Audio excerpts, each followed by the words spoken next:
The thrill and excitement of March Mania is here, and DraftKings Sportsbook, one of America's top-rated sportsbook apps, is giving new customers a shot to turn $5 into $150 instantly in bonus bet with any college basketball bet. North Carolina listeners, don't forget, DraftKings Sportsbook is now live in your state. Download the DraftKings Sportsbook app and use code Shannon. New customers can bet $5 and get $150 instantly in bonus bets. Only at DraftKings Sportsbook with code Shannon. The crown is yours.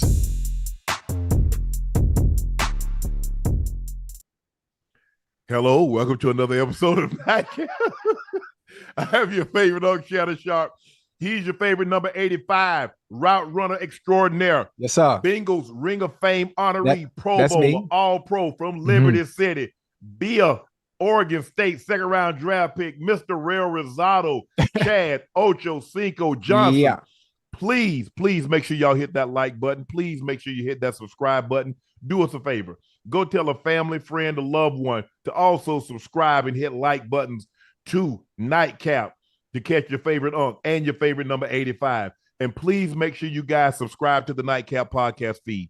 You can listen to us through the Club Shay feed, but we would greatly appreciate it if you subscribe and listen through the Nightcap podcast feed. Thank you guys for selling out Shea by Laportier. I have a special video, guys, for you guys that's been waiting for your online orders. Take a look. Woo. Hey, that looked like the magic potion from Shrek. That look good there, boy. I just wanted you guys to see that we do have it in, and we're doing everything we can to fulfill those orders, because I greatly appreciate that. And I was like, look, guys, you guys got to give me something. I've been telling my faithful subscribers, the people that have supported us from day one, the people that went out and unseen, untested, and purchased Shea by Laportier. Give me something. Yes, Let me show them something that you guys have got the shipments in, that you guys are doing everything that you possibly can to make sure they get their orders. Look, people don't have a problem with patience. It's kind of like you know, Ocho, you're in the airport. Yes, okay, sir. You say there's a delay, but give us an opportunity to say, okay, how long is the delay? What's going on with the plane? Is this plane getting out? Is it going to be an hour? Is it going to be 2 hours? Right. Is there another way you can transfer us airlines? And so thank you guys for your patience. I just want you guys to know that I'm doing everything that I possibly can on my end. Because like I told everybody today, I say, you know what? They don't call it this by Laportier. They call it Shea. And I'm Shea. And I'm the guy that they have the information to. So they clog my DMs. They hit me up on social media. Right. So this is what I need to do. So, guys, I really want to appreciate you. I want to thank you personally. Me. Obviously, the team thanks you, but since I'm the face of it, I want to thank you personally for showing patience and being so supportive. So we're doing everything we can to make sure we fulfill those orders. And we have another shipment coming in the very near future. So we're going to get all of those orders taken care of. And again, thank you for your patience. We appreciate that. And so we'll have it back in stock soon, but we are taking pre-orders. Ocho, we're going to get right into it. And our first segment of tonight is a news cap.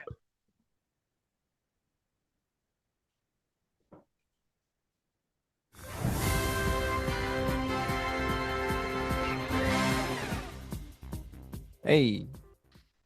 OJ Simpson, Orenthal James Simpson, one of the greatest running backs of all time, had succumbed to prostate cancer. He was fighting a long battle of cancer.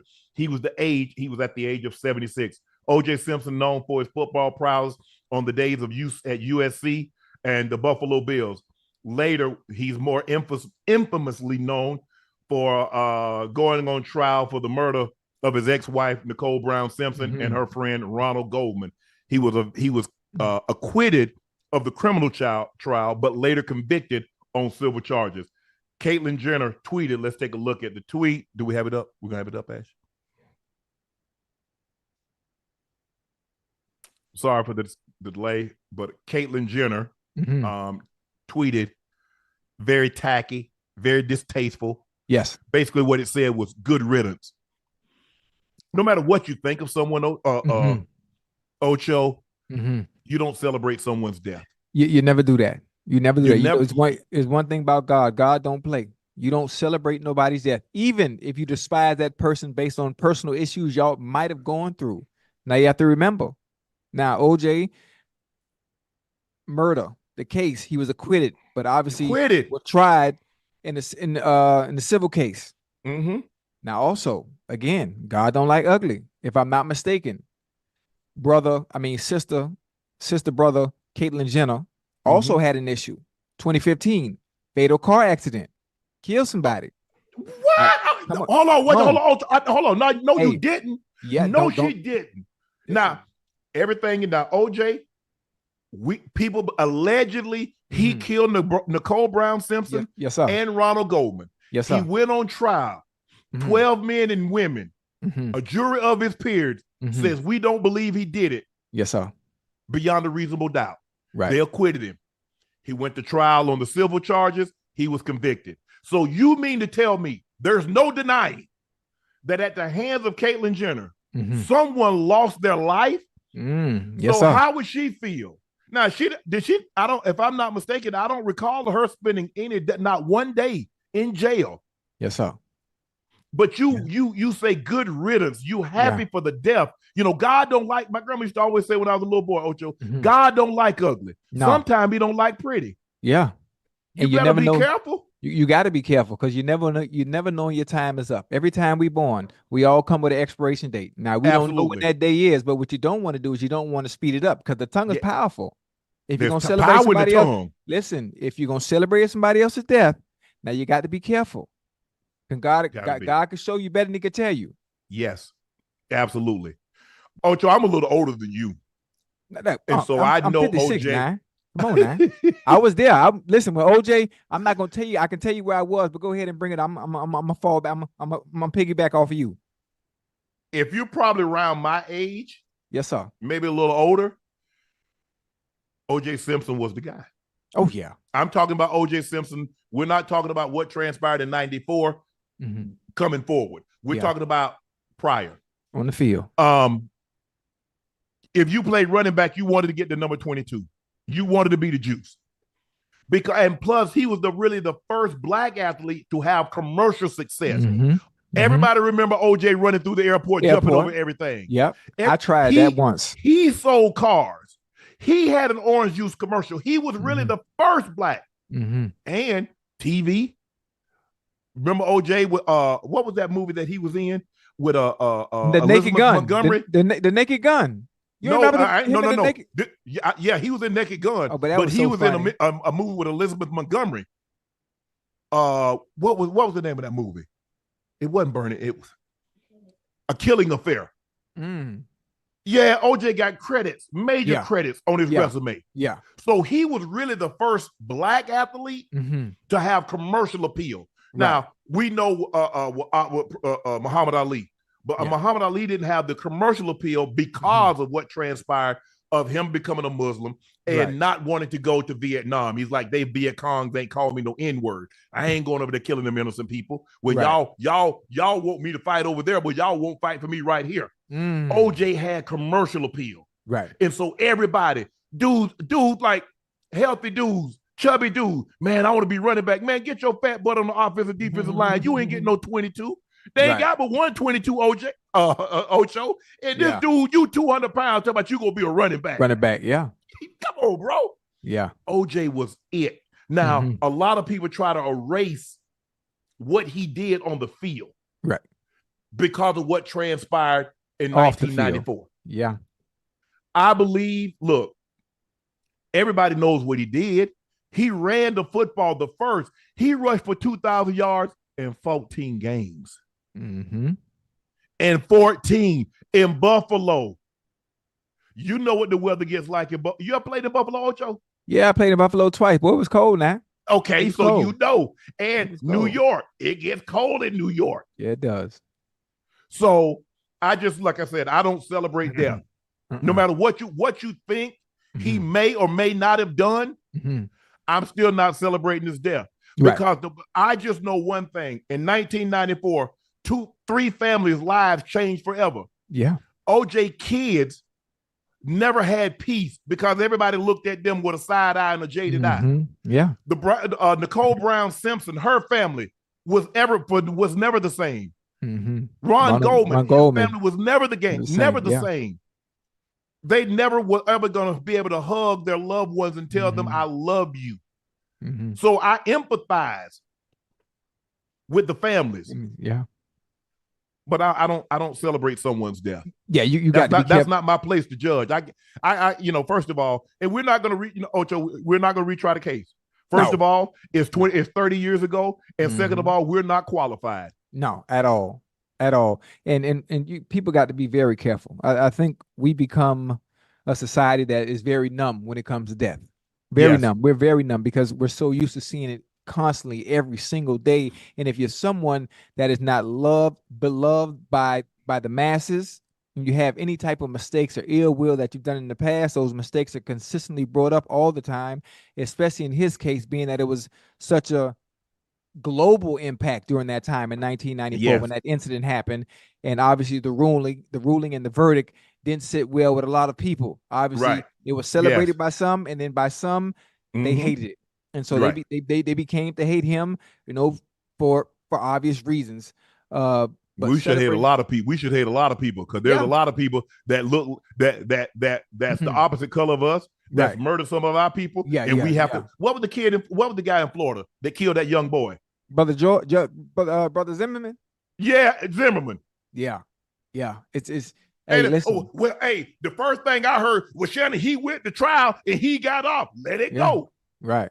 Well, you notice, Ocho. If you notice, Ocho, and I'm not gonna get on no soapbox, and I'm not gonna preach tonight. But I'm just telling you, we always ask black people to let it go. Yeah, we always got to be big.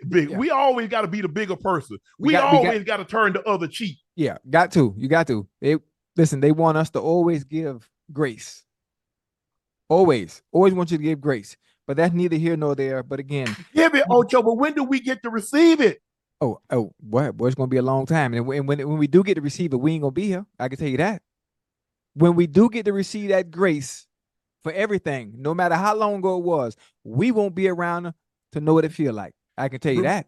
Remember what I told you, Ocho? I was telling about the great poet Nikki Giovanni, and she was explaining to James Baldwin. Yes, sir. She said, I love you the most, but I get the least of you. We give the most grace, but we receive the least of it. Oh, yeah. And you know what? The way it's always been set up, and it's always been set up that way. Stay with me now. It's always been set up that way.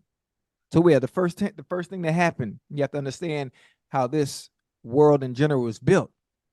It's just, for one, it's to suppress. I'm not here. I'm not here to preach on no soapbox either.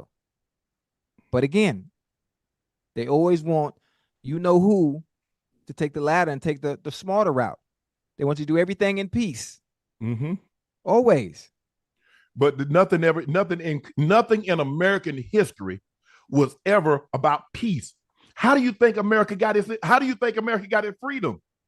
They got tired of the British telling them taxation without representation. We wanted freedom of religion. We wanted freedom. That's why they dumped that tea in the Boston Harbor. So name one thing that's ever been people say, what is protest?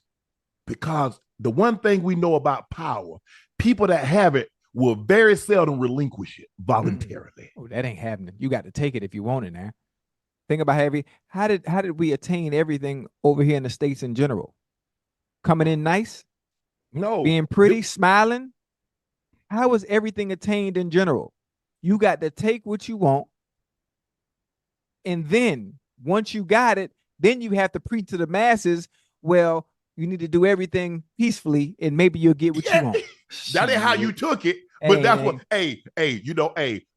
in time, y'all didn't ask the Native Americans for this land. Y'all didn't say, you know what? Hey, we're gonna make a deal with you. It's your land. You've been here for umpteen years. How about we purchase it from you? Huh? That ain't what you did. But then you put them on the Trail of Tears. So, like I said, I'm sorry, I'm not trying to go down no history lesson with you, but I empathize for the Brown Simpson, Nicole Brown Simpson's family, Ronald Goldman's family. That does see people a lot of times. Ocho, people say, "Well, now they can have peace." There is no peace. It would never be. I don't get to have peace. I've been without my loved ones for 30 years. I don't get peace. Yeah. You can't break. Someone dying doesn't give me peace because my loved one is still gone. Now, if that person went away and then my loved one came back, now I get to have peace, Ocho. Peace. Yeah. I don't get no peace out of this. Yeah. And again, that's a sign, even if you don't say anything, that's a sign of actually celebrating death and feeling like, okay, now I'm at peace because the individual that might be responsible for this incident is finally gone and resting in heaven or wherever it may be. But again, people that's watching, people in the chat, you got to be careful because the tongue is very, very, very, very powerful. Very powerful. Don't wish no ill will on nobody, especially once they transition. OJ Simpson, dead of cancer at the age of 76. To the families impacted by on both sides, God be with you. Ocho, here it is. Russell Wilson says he opened doors for black quarterbacks. Wow. Anyway, Russ became the second black quarterback to win the Lombardi. Normally, the second person to do something doesn't get the credit that the first person did, but we'll talk about that. Russell said it marked the shift in perception of black men in his position.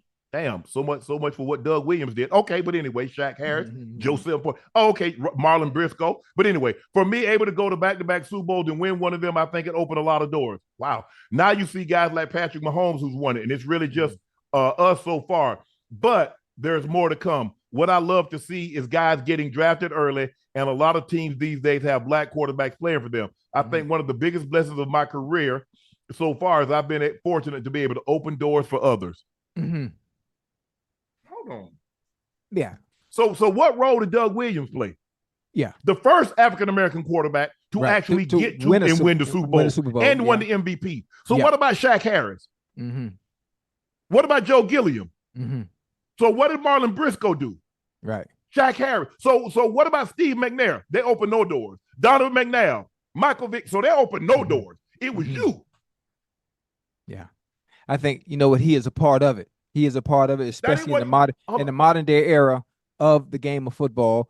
You know, you got to think, we got people in the chat. Some people, we have a younger generation. Me to, hold on, Ocho, let me, I don't want to cut you off. For me to be able to go to back-to-back Super Bowls and win one of them, I think I opened up a lot of doors. You have to. He said, where, hold on. He said a part of. That's not what he said. That's what you said. Let's take him. No. I don't want you to add anything. I don't want you to take anything out. Let's take him at what he said. Yes, sir. Oh, when I talk Nightcap, I created this, Ocho. Hey, you ain't got no part of this, Ocho. I did this with Nightcap. Huh? Hey, I get what you're saying. I mean, he could have said we. He could have said we in that case as far as the team that he was a part of.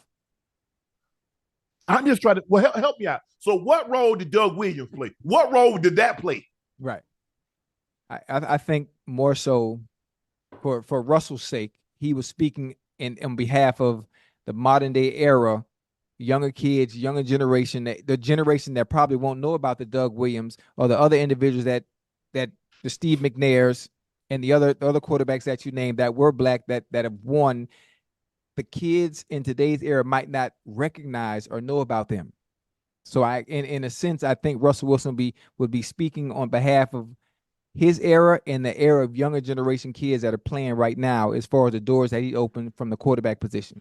See, that's the problem with society right now, especially these young. Right. Just because you don't know it doesn't mean it didn't happen.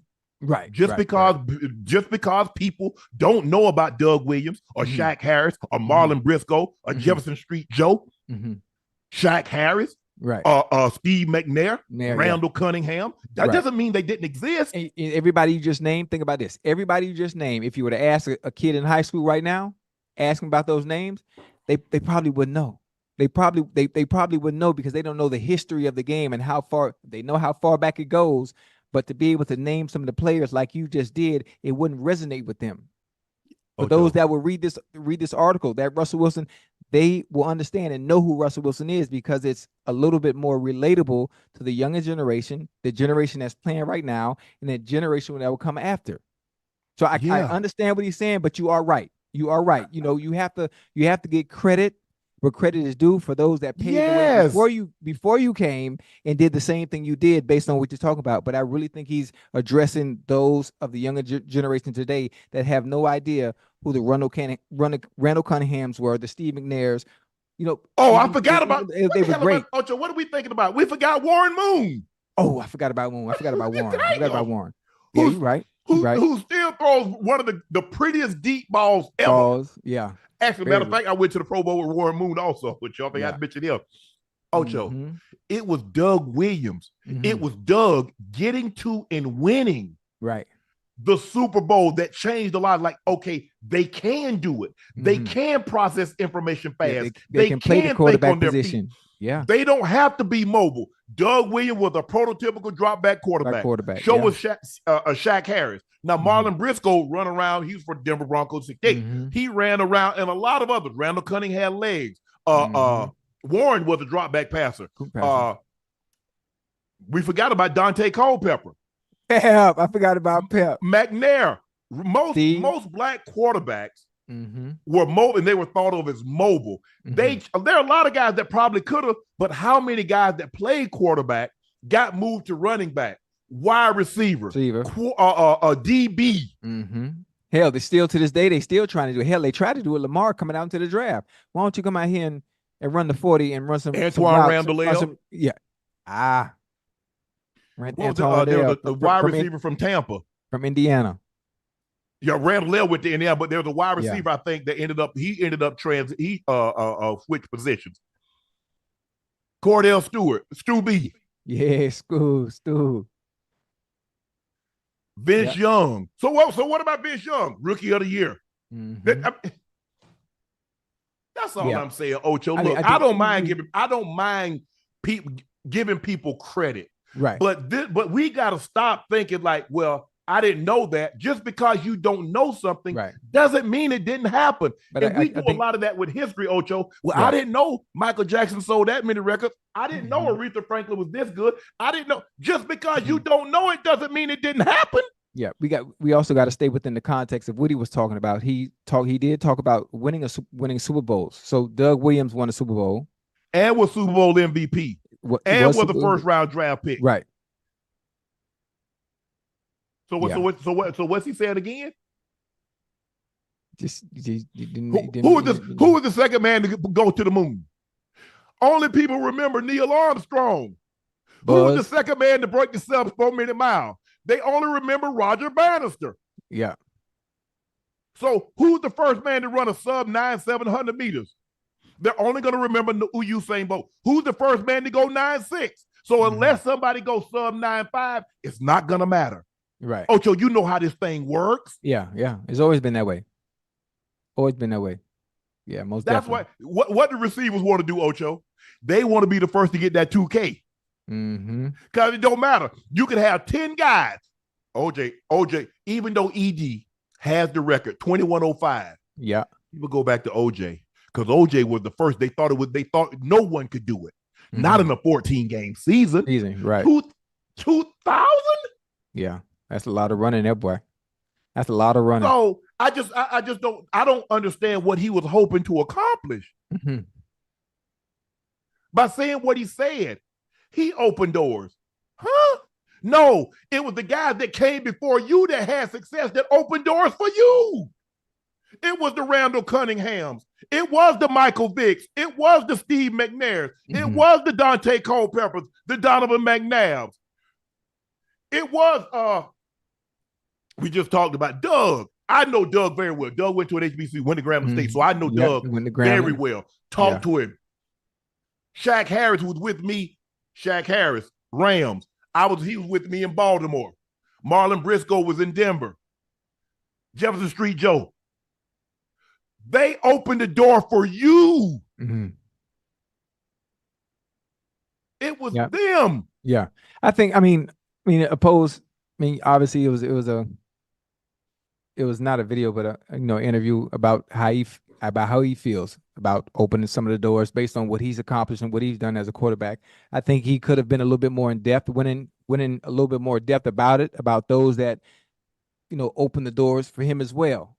He just didn't get into all of that, but I kind of see where he's going. And for me, Russell, forget the football player. For me, as an individual, he's an inspiration. For one, as a father, as a family man, seeing some of the things that he does away from the game of football are very inspiring, and I'm not even ashamed to do it. I'm one that picks up from everybody in the way they move, in the way they operate, away from the game of football, because I can always be better in many different facets of my life. And I can always pick up from little things that others do. And Russell is one of those that I do find inspiring in other ways where I can improve myself as well. But again, based on what he said, I understand what you're saying, Unc. He could have dived a little deeper and given credit to those that also paved the way for him to open the doors for him. But I think he was more focused on what he did for the game during his time. Ocho, when people say, well, Shannon, you revolutionized the tight end position because the way the tight ends play, no. Kellen Winslow and Ozzie was doing what I was doing before I was even thought about doing it. Yeah. I say the only difference between what Shannon Sharpe did, Ozzie, and Kellen Winslow Sr. is that there are more guys to do it. Revolution, yeah. Was I a big wide receiver that they moved the tight end? Yes. Yeah. Could I do things that other tight ends could only dream of doing? Yes. Yeah. But Kellen did that. Ozzie did that. Right. There's just more guys. There are more Kittles. There's more Laportas. There's more Hawkinson. There's more Travis Kelce's. There's more the kid up in Buffalo. There's more of them. Knox. Yeah, Dawson Knox. The Dalton Schultz, the Fredrickson. There's just more guys to do it, Ocho. Yes. I was unique in my time, just like Ozzie and Kellen was. Oh, I opened the door. Well, let me ask you a question. Well, who opened the door for you? How you got your ass in the house? Somebody had to open the door for you. Yeah. That's taking a deeper dive. That's how I look at it. Yes, right. I'm when I talk to Kittle and I talk to Kelce and I talk to some of these young tight ends and they give me my flowers. I'm appreciative. Right. But I know because I grew up and I was watching Kellen and I was watching Ozzie. I watched those guys. Like guys now getting 1,000 yards is not the same. Guys, because they throw the ball more. There was really only 2 guys in my era that could go get 1,000 yards. That was me and Ben Coates. Yeah. Tony came a little later, but it was me and Coates. Right. Just like in Ozzie's time, it was Ozzie, Kellen, Todd Christensen was another pass catching tight end for the Raiders.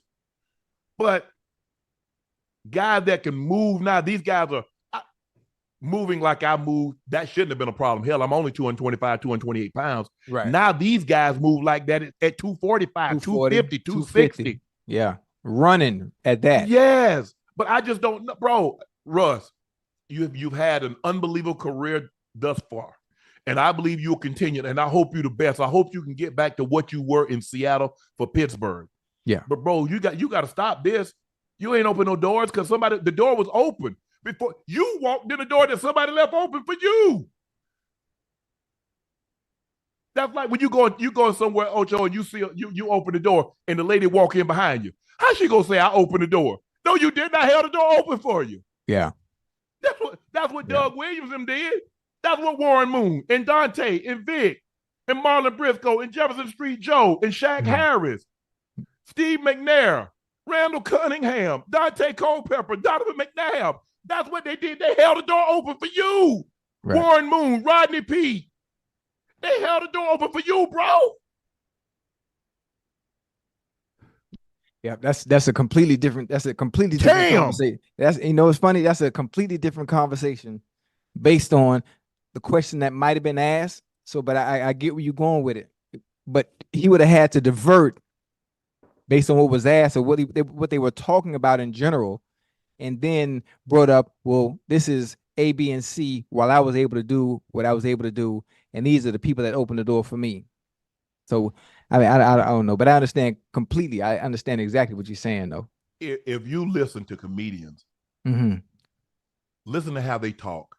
They pay homage to the Pryors, to the Eddie Murphys, to the George Carlins, to those the Paul before them. Moonies, to the Red Foxes, to the Robin Harrisons, to the Bernie Macs, Flip Wilsons. They take it all the way back. They give them their dues. They're not, bro. Comedy been going on a long time. Black quarterbacks been playing. So 2012 was the first year black quarterbacks came into existence. Pay homage. Listen to Beyonce, how she talks.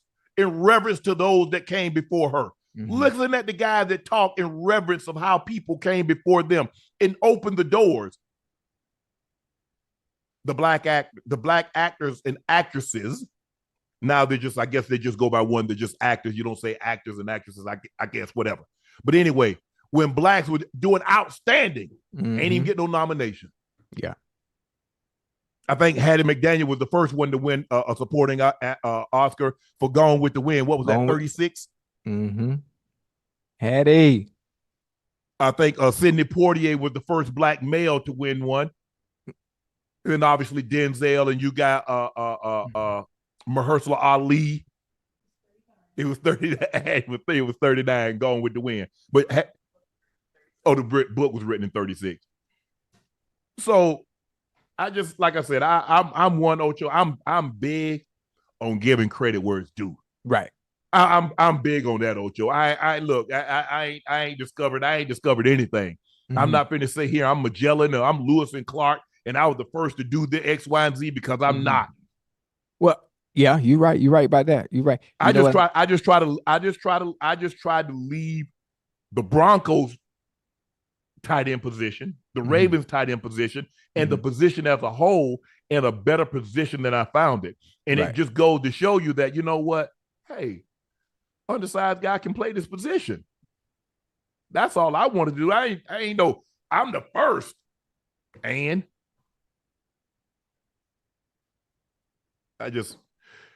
Cam Newton was my guest this week on Club Shay Shay. Shout out to Cam. I really appreciate that, bro. Among the many things that he talked about, Kirk Cousins and the contract that's gone viral. Let's take a listen to what Cam had to say. Yes, sir. What the Falcons paid Kirk Cousins, they could have got Cam Newton, Justin Fields, and Michael Vick for that price. You're giving this person the money coming off an injury? So how am I supposed to feel?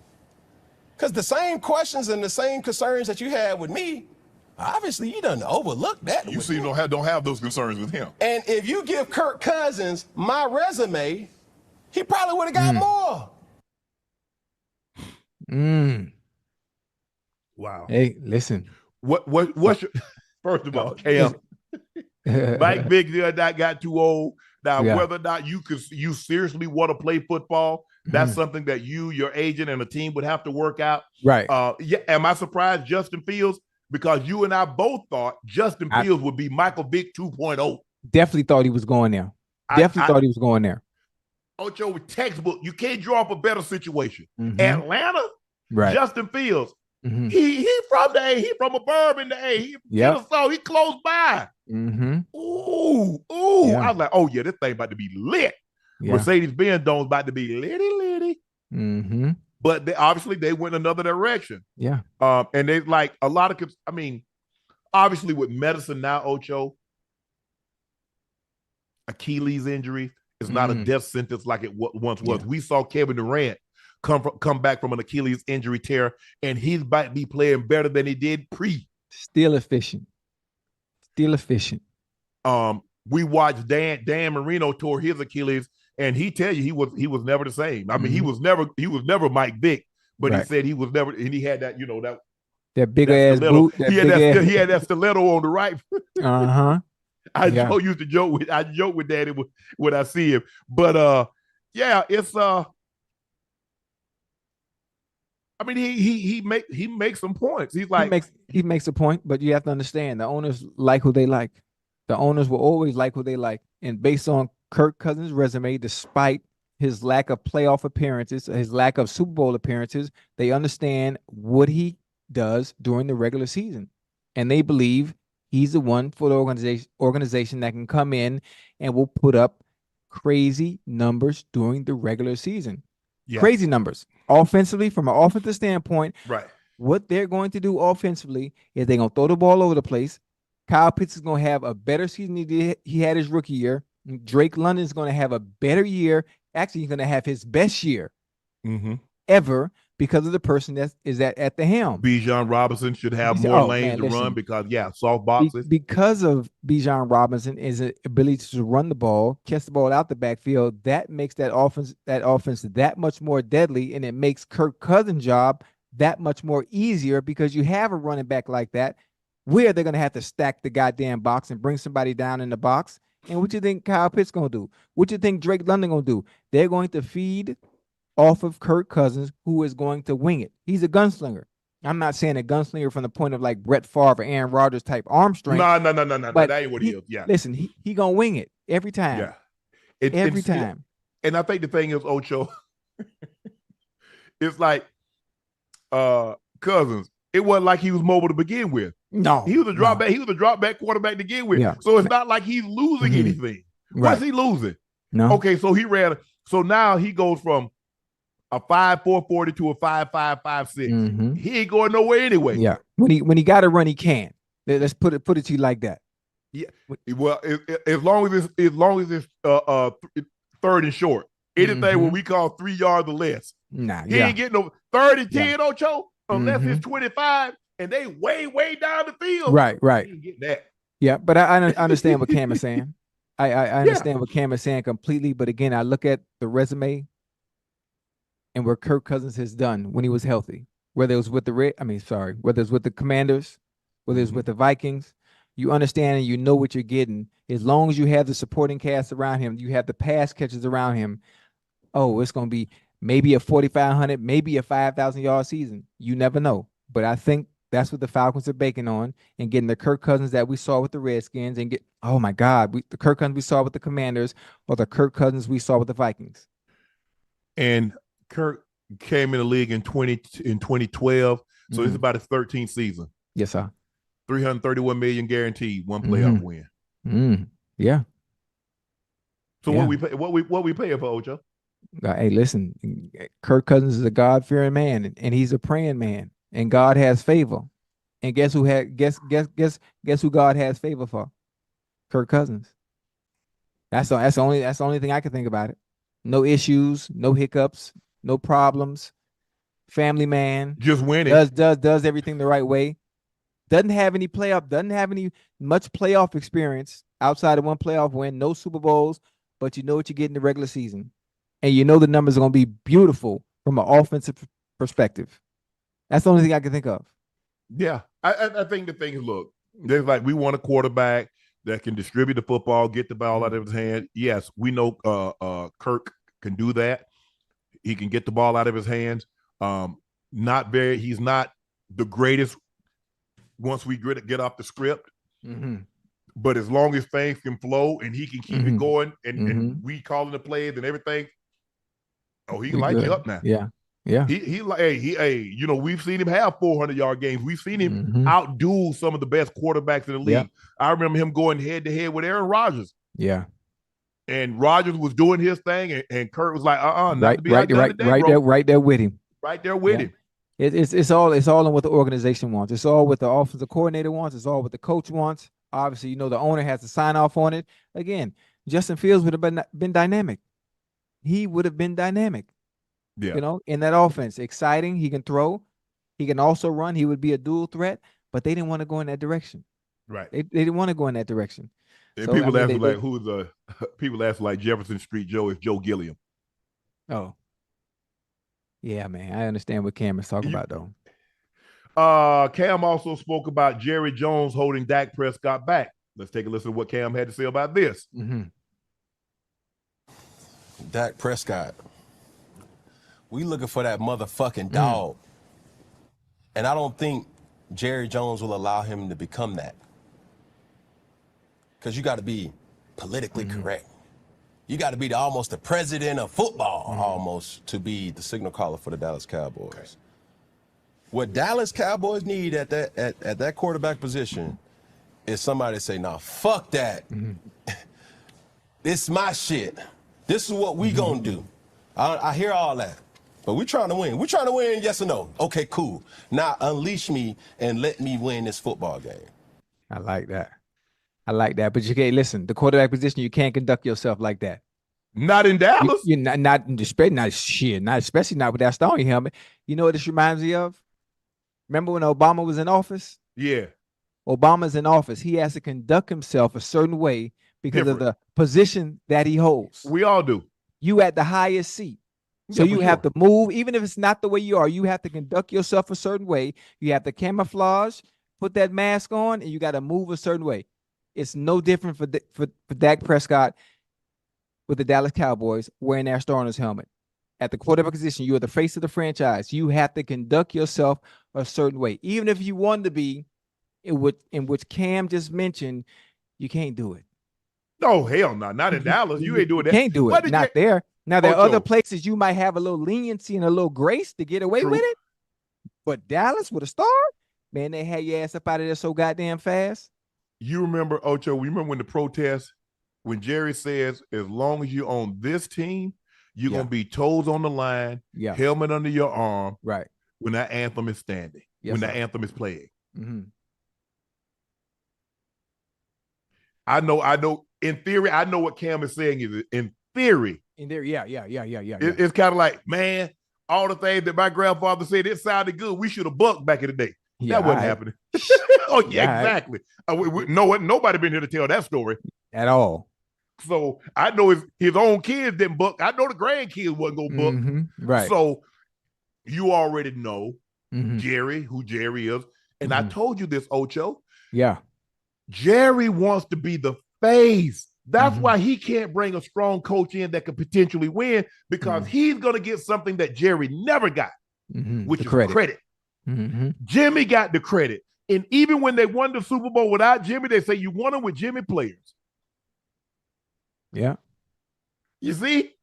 So now it's kind of like he's like, I got to. That's why I keep saying, if I can just win one more of these things, because but he got to do it with a coach. Yeah.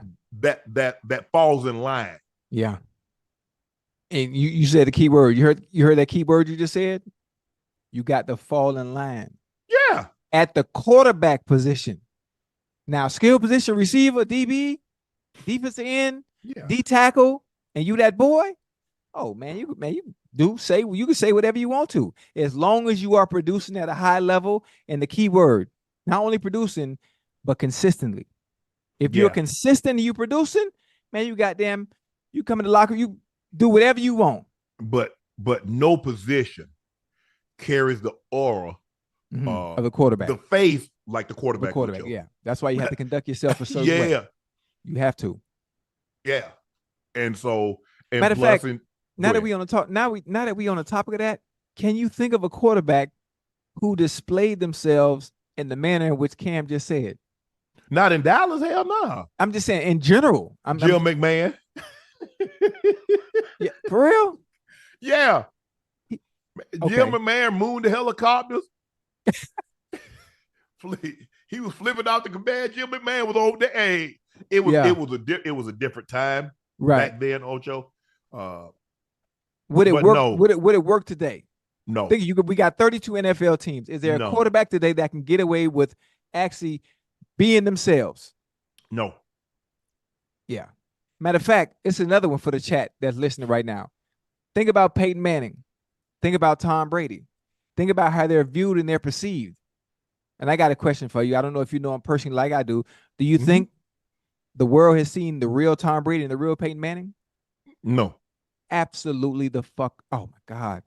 That's my second time. I'm sorry. We haven't even seen the real Tom Brady and the real Peyton Manning, unless you know them personally. I'm telling you myself. Yeah.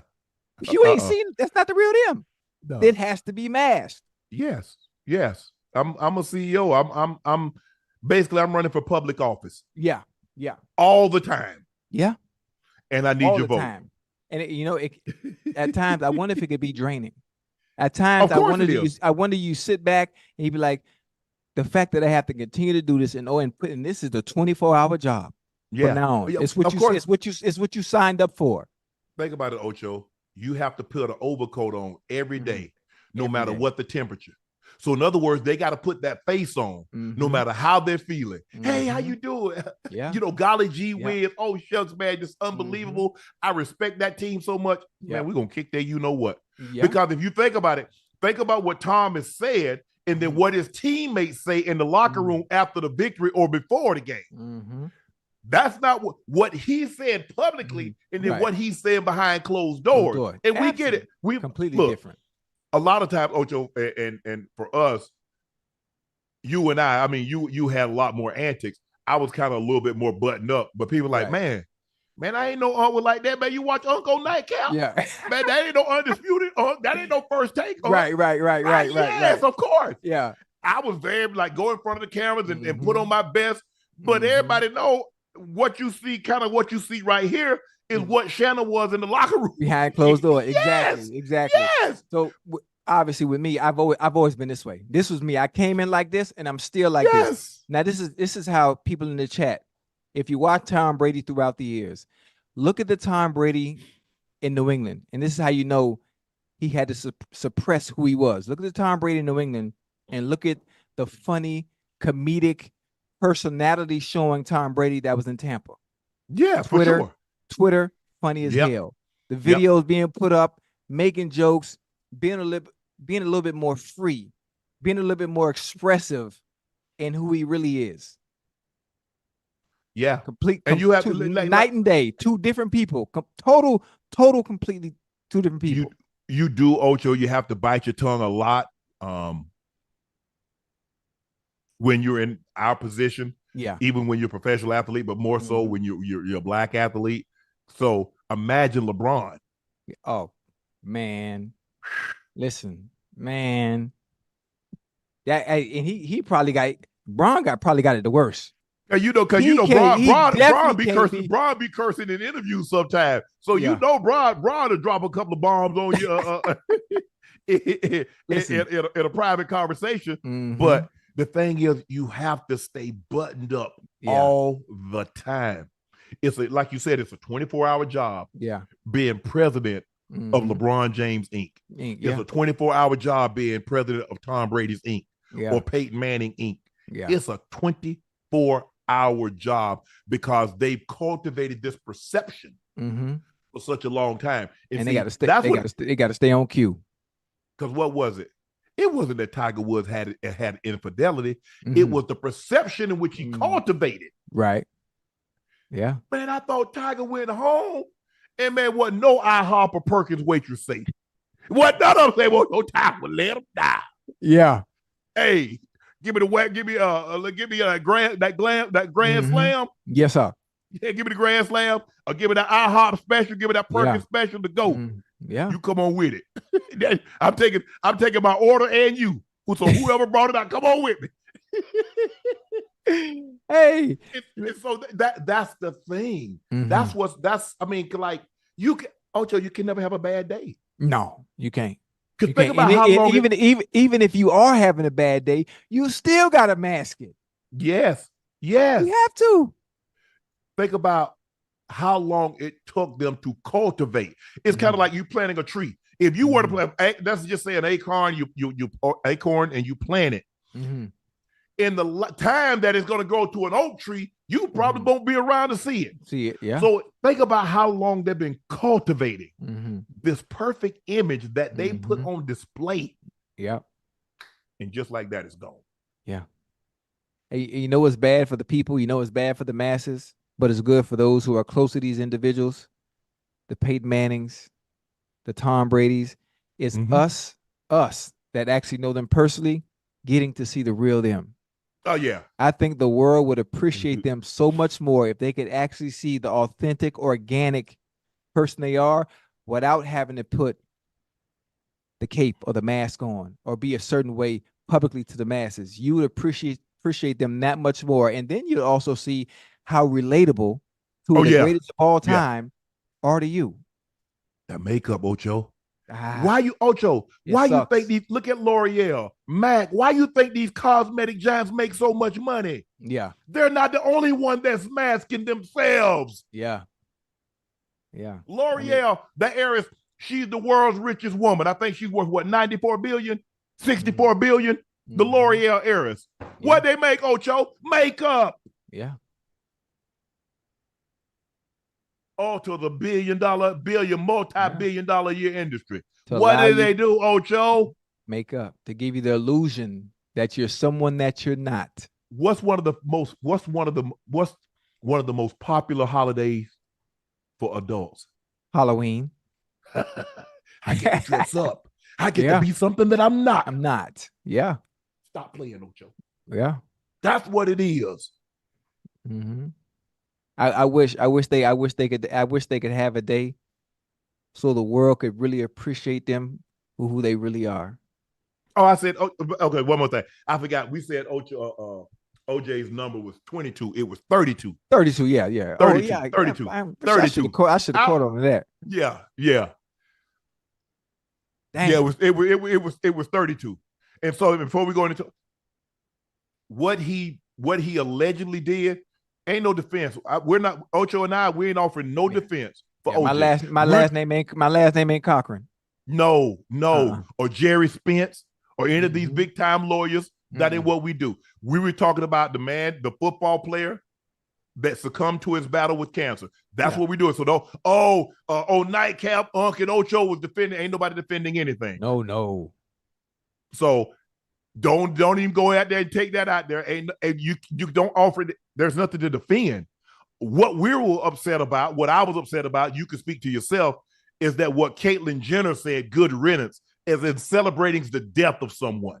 Okay, don't do that. That's what Ocho and I mean, had she not said what she said, we would have never mentioned her name. And then we could have just talked about OJ. Hey, he was a tremendous football player.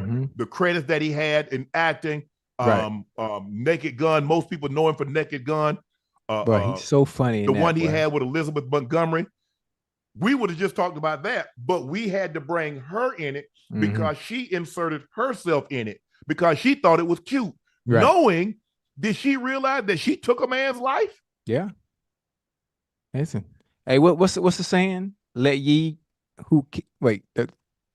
cast the first stone. What's the saying? Judge ye not, least you be judged. Okay, we'll take that one. I'll take that one. Something about a glass house. Don't throw a stone. Whatever it is. I don't know how to say it. Yeah. So what else we got? Tom Brady said he's not opposed to an NFL comeback. Let's listen to what TB12 had to say. Let's say one day there's a situation, right? Maybe it's the 49ers, maybe, heading to the playoffs. Offense is great. Patriots, somebody Raiders, look, could be, you never know. God forbid somebody goes down. Would you pick up that phone? I'm not opposed to it. If they would, I don't know if they're going to let me if I become an owner in an NFL team, but I don't know if, I don't know. I'm always going to be in good shape, always be able to throw the ball. So to come in for a little bit, like MJ coming back, I don't know if they let me, but I wouldn't be opposed to it. I like Ocho, like a basketball player come back, you could regulate his minutes. Okay, you only gonna play 20 minutes. You only gonna play 25 minutes. Quarterback, I don't know Tom Brady how you regulate his minutes because he gonna want to be on the field, Ocho. Yeah, that most definitely. And the funny thing about it is, if you have to understand with the way the NFL has handicapped the defenses in today's game, you can't hit nobody, you can't do nothing, you can't touch him. Hell, he can come back even at he 46 now. He might be older than that, 47. You know what's funny? I mean, a lot of people will say, nah, he can't do it. Well, you put Brady in the right situation. 46, he'll be 47 August 3rd. Hold on, let me take my glasses off real quick. Chat, stay with me now. You go ahead. Okay, what happens? What happens you put Tom Brady on not the Patriots, you put Tom Brady in place of Brock Purdy. What happens if you put Tom Brady in the 49ers offense? What do you think happens? I just hope nobody hits him. Well, what happens if you put Brady, the supporting cast matters? Yes, of course it does. Boy, Brady over there with the 49ers? But Ocho, did you listen? What was the first team that he named? The Patriots? That's not an accident. All this notion, Tom was ready to leave. Bill Belichick pushed Tom Brady out the door. Yeah. It's like have you ever been skydiving, Ocho? Yeah, I ain't even use no parachute, but go ahead. But they take you up about 12, 13,000 feet, Ocho. Yeah. And the plane is going along, and all of a sudden, the plane, the speed breaks. Yes, all of a sudden, that door opens. Now, I'm in a two-man tandem, Ocho. Yeah. We start to walk to the Mr. Sharpe, you ready? Hey, I'm like, hey, Ocho. He asked me, say, Mr. Sharpe, are you ready? Mm-hmm. And before I could say yeah or no, you was out of there. I'm out of there. I'm like, oh, I wasn't, but I guess I am now. Nah, you can't put me back in there. No. It is I mean, think about it, Ocho. Sometimes we've all jumped up. You play receiver, you jumped up and caught a ball. You like, damn, it don't seem like I'm gonna ever come down. Yeah. Just imagine being 12,000 feet up in the air. Mm-hmm. They pushed Tom out. Yeah. Tom wasn't ready to leave New England. Don't you let anybody convince you of that. Mm-hmm. He had got tired of Coach Belichick bull jive. Coach Belichick believed that he could win a Super Bowl without Tom Brady. And there would be no doubt that he was the reason for the success. Right. Because we saw in San Francisco, when Coach Walsh retired, they went back-to-back with George Seifert. They won in 88. Coach Walsh retires. George Seifert comes in 89. They win, get to the NFC Championship game. If I'm not mistaken, Roger Craig fumbles. LT recovers. They kick a field goal. They go to the Super Bowl. Yeah. So now, like, okay, Joe was most responsible for this. Now, with Tom going to Tampa and Coach Belichick struggling in New England, now, that's not to say we can't give Coach Belichick credit because he deserves credit because he drafted some good players. He came up with great game plans to neutralize the opposing team's offense. Right. Yeah. And Tom was great enough that if the game was close, he didn't make very many mistakes. I mean, think about it. Maybe I can only remember in one big game, AFC Championship game, Tom Brady threw a pick. Marlon Jackson, if I'm not mistaken, intercepted him in the Indy game. That's really the only time that I can remember that Tom threw a pick to end the game. And, because look, we know he lost. He's 7-3 in Super Bowls? Tom is 7-3. 7-3. So he lost 3 Super Bowls and lost a couple of AFC Championship games to the Broncos. So he doesn't always get it done. But for the most part, he does. Yeah, Belichick, we have to give Belichick his credit, obviously being a defensive mind that he is. Anytime they play someone that has an elite player, he finds ways to eliminate that elite player. Yes. If you guys are going to beat us, you're going to have to beat us with other guys. And he's always been great on the defensive side of the ball, on top of drafting well and getting the most out of his players. But again, this is a quarterback-driven league, and if you don't have a quarterback, no matter how well you draft, no matter how good that defense is, if you don't have a quarterback on the other side of the ball to be efficient and move that goddamn ball up and down that field, and then not turn the ball over in critical times. Critical. In the game, that's what he was great at. Game, you're gonna always fall short.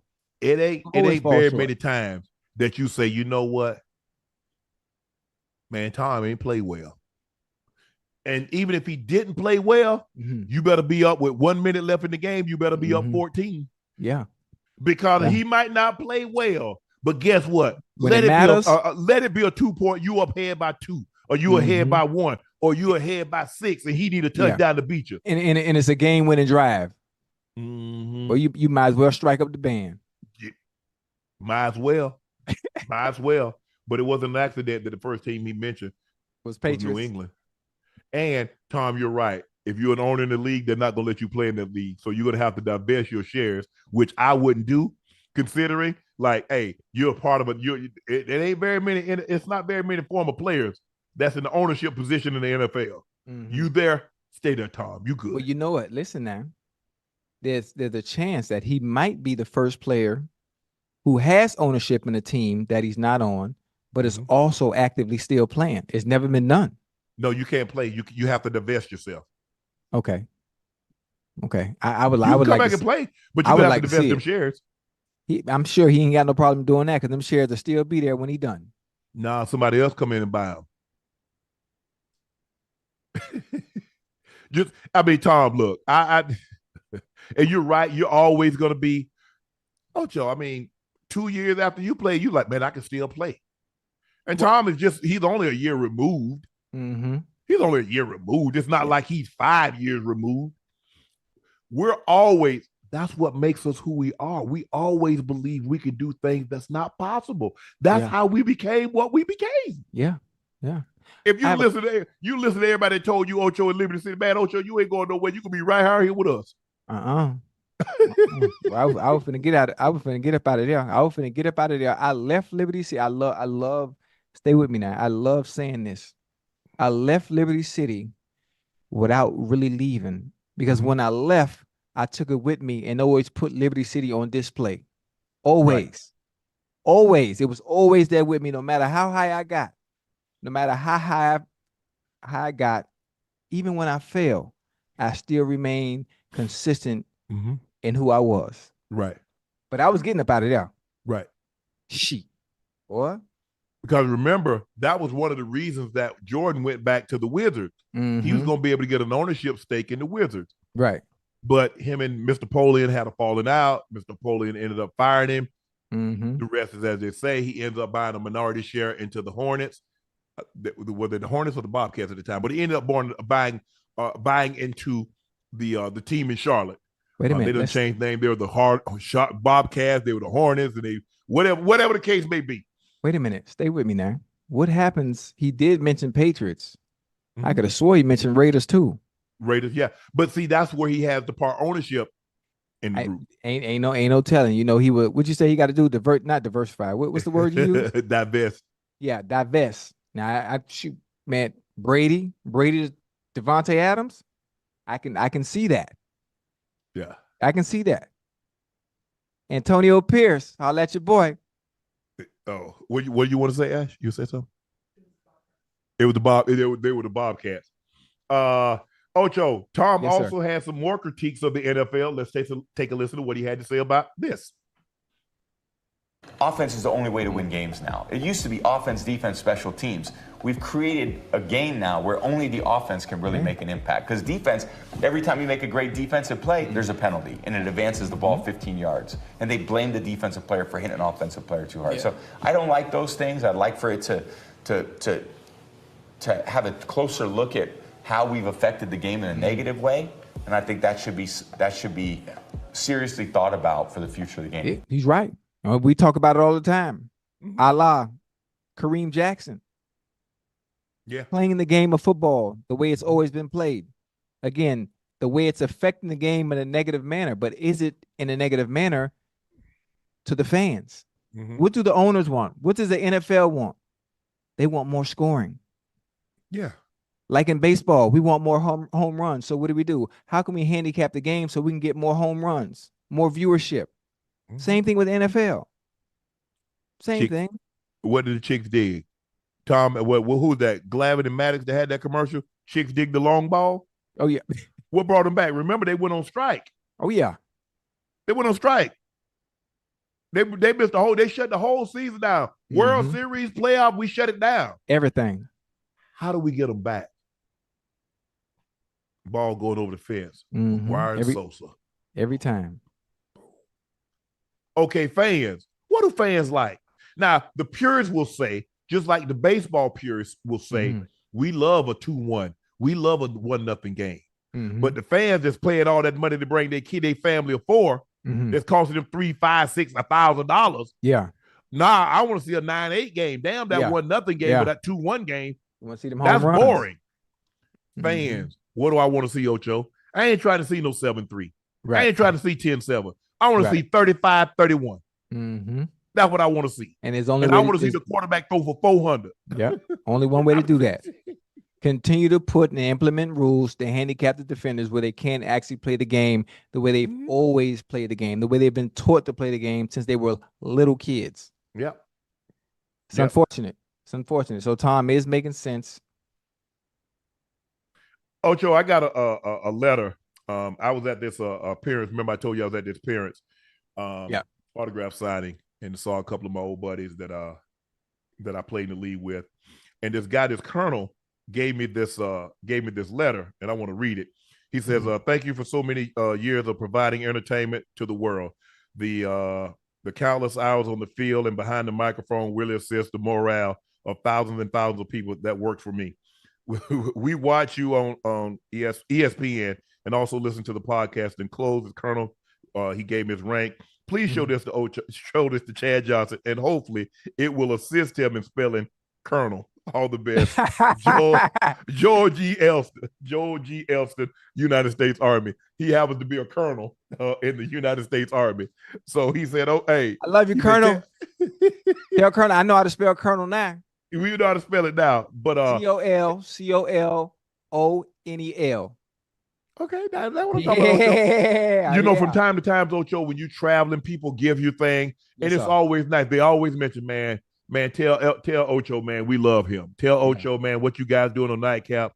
We watch Club Shay. Hey, always, obviously, the Cat Williams is brought up, but people really, really watch Nightcap, and they appreciate what we do. And he's like, man, I don't know who put that together. I said, well, it's really not important who put it together. The fact of the matter is we are together. Yeah. Whether it was a prearranged marriage, it was a blind date, we went at the shopping mall, it doesn't matter. At the end of the day, it's a beautiful marriage. Yeah. Listen, let me tell you our reach. And it ain't just the people that are our age. I went to visit my coach, Charles Collins, who's the head coach at Oak Christian School out in the Valley today. You know, me and Coach C, he's responsible for my success as far as it comes to playing receiver and the tutelage that he gave me throughout the years. Man, I'm at a high school all the way out in the Valley. I meet the kids. First thing they say, boy, y'all funny on Nightcap. Boy, tell Unc out there what's happening. Hey, you a freshman? What you doing? What you doing watching Nightcap that time of night? But you would think that they don't watch something like that. But the fact, Unc, the airport, on the flight, everywhere I go, it's Nightcap. What you and Unc are doing. It's fun. Right. We so glad to see Unc actually be himself as opposed to what we see on TV. We never knew he had that side to him. Yeah. That's what I love about the show. That's what I love about what we're doing, because we're allowed to be our true, authentic selves. And people always mention the chemistry. He said, man, y'all play off each other so well. How long y'all knew each other? Y'all acting like y'all didn't know each other about 30, 40 years. I say, we've known each other. You know, we cross paths every so often. Right. But it ain't like that's my brother I grew up with. Right. But we play it feel like we play off each other so well, and the chemistry is so good. You'd think we'd have knew each other, close partners for goddamn 30-some years. Yeah. Yep. It is. And it does feel good to know people that appreciate the stuff that you do. And it gives you a new light, Ocho. So anytime you receive some criticism, you know, for every one criticism you get, you got 1,000 people that love you. And that's so refreshing to know that there's far more people that love what you do and how you do it than don't. Because there's always going to be critics. They're going to like, there's something that you said, or maybe you messed up a name because, you know, a lot of times, well, you said this name wrong, or you said that. Well, I'm sorry, I'm not perfect. I mean, today is all yours, Mr. Perfect.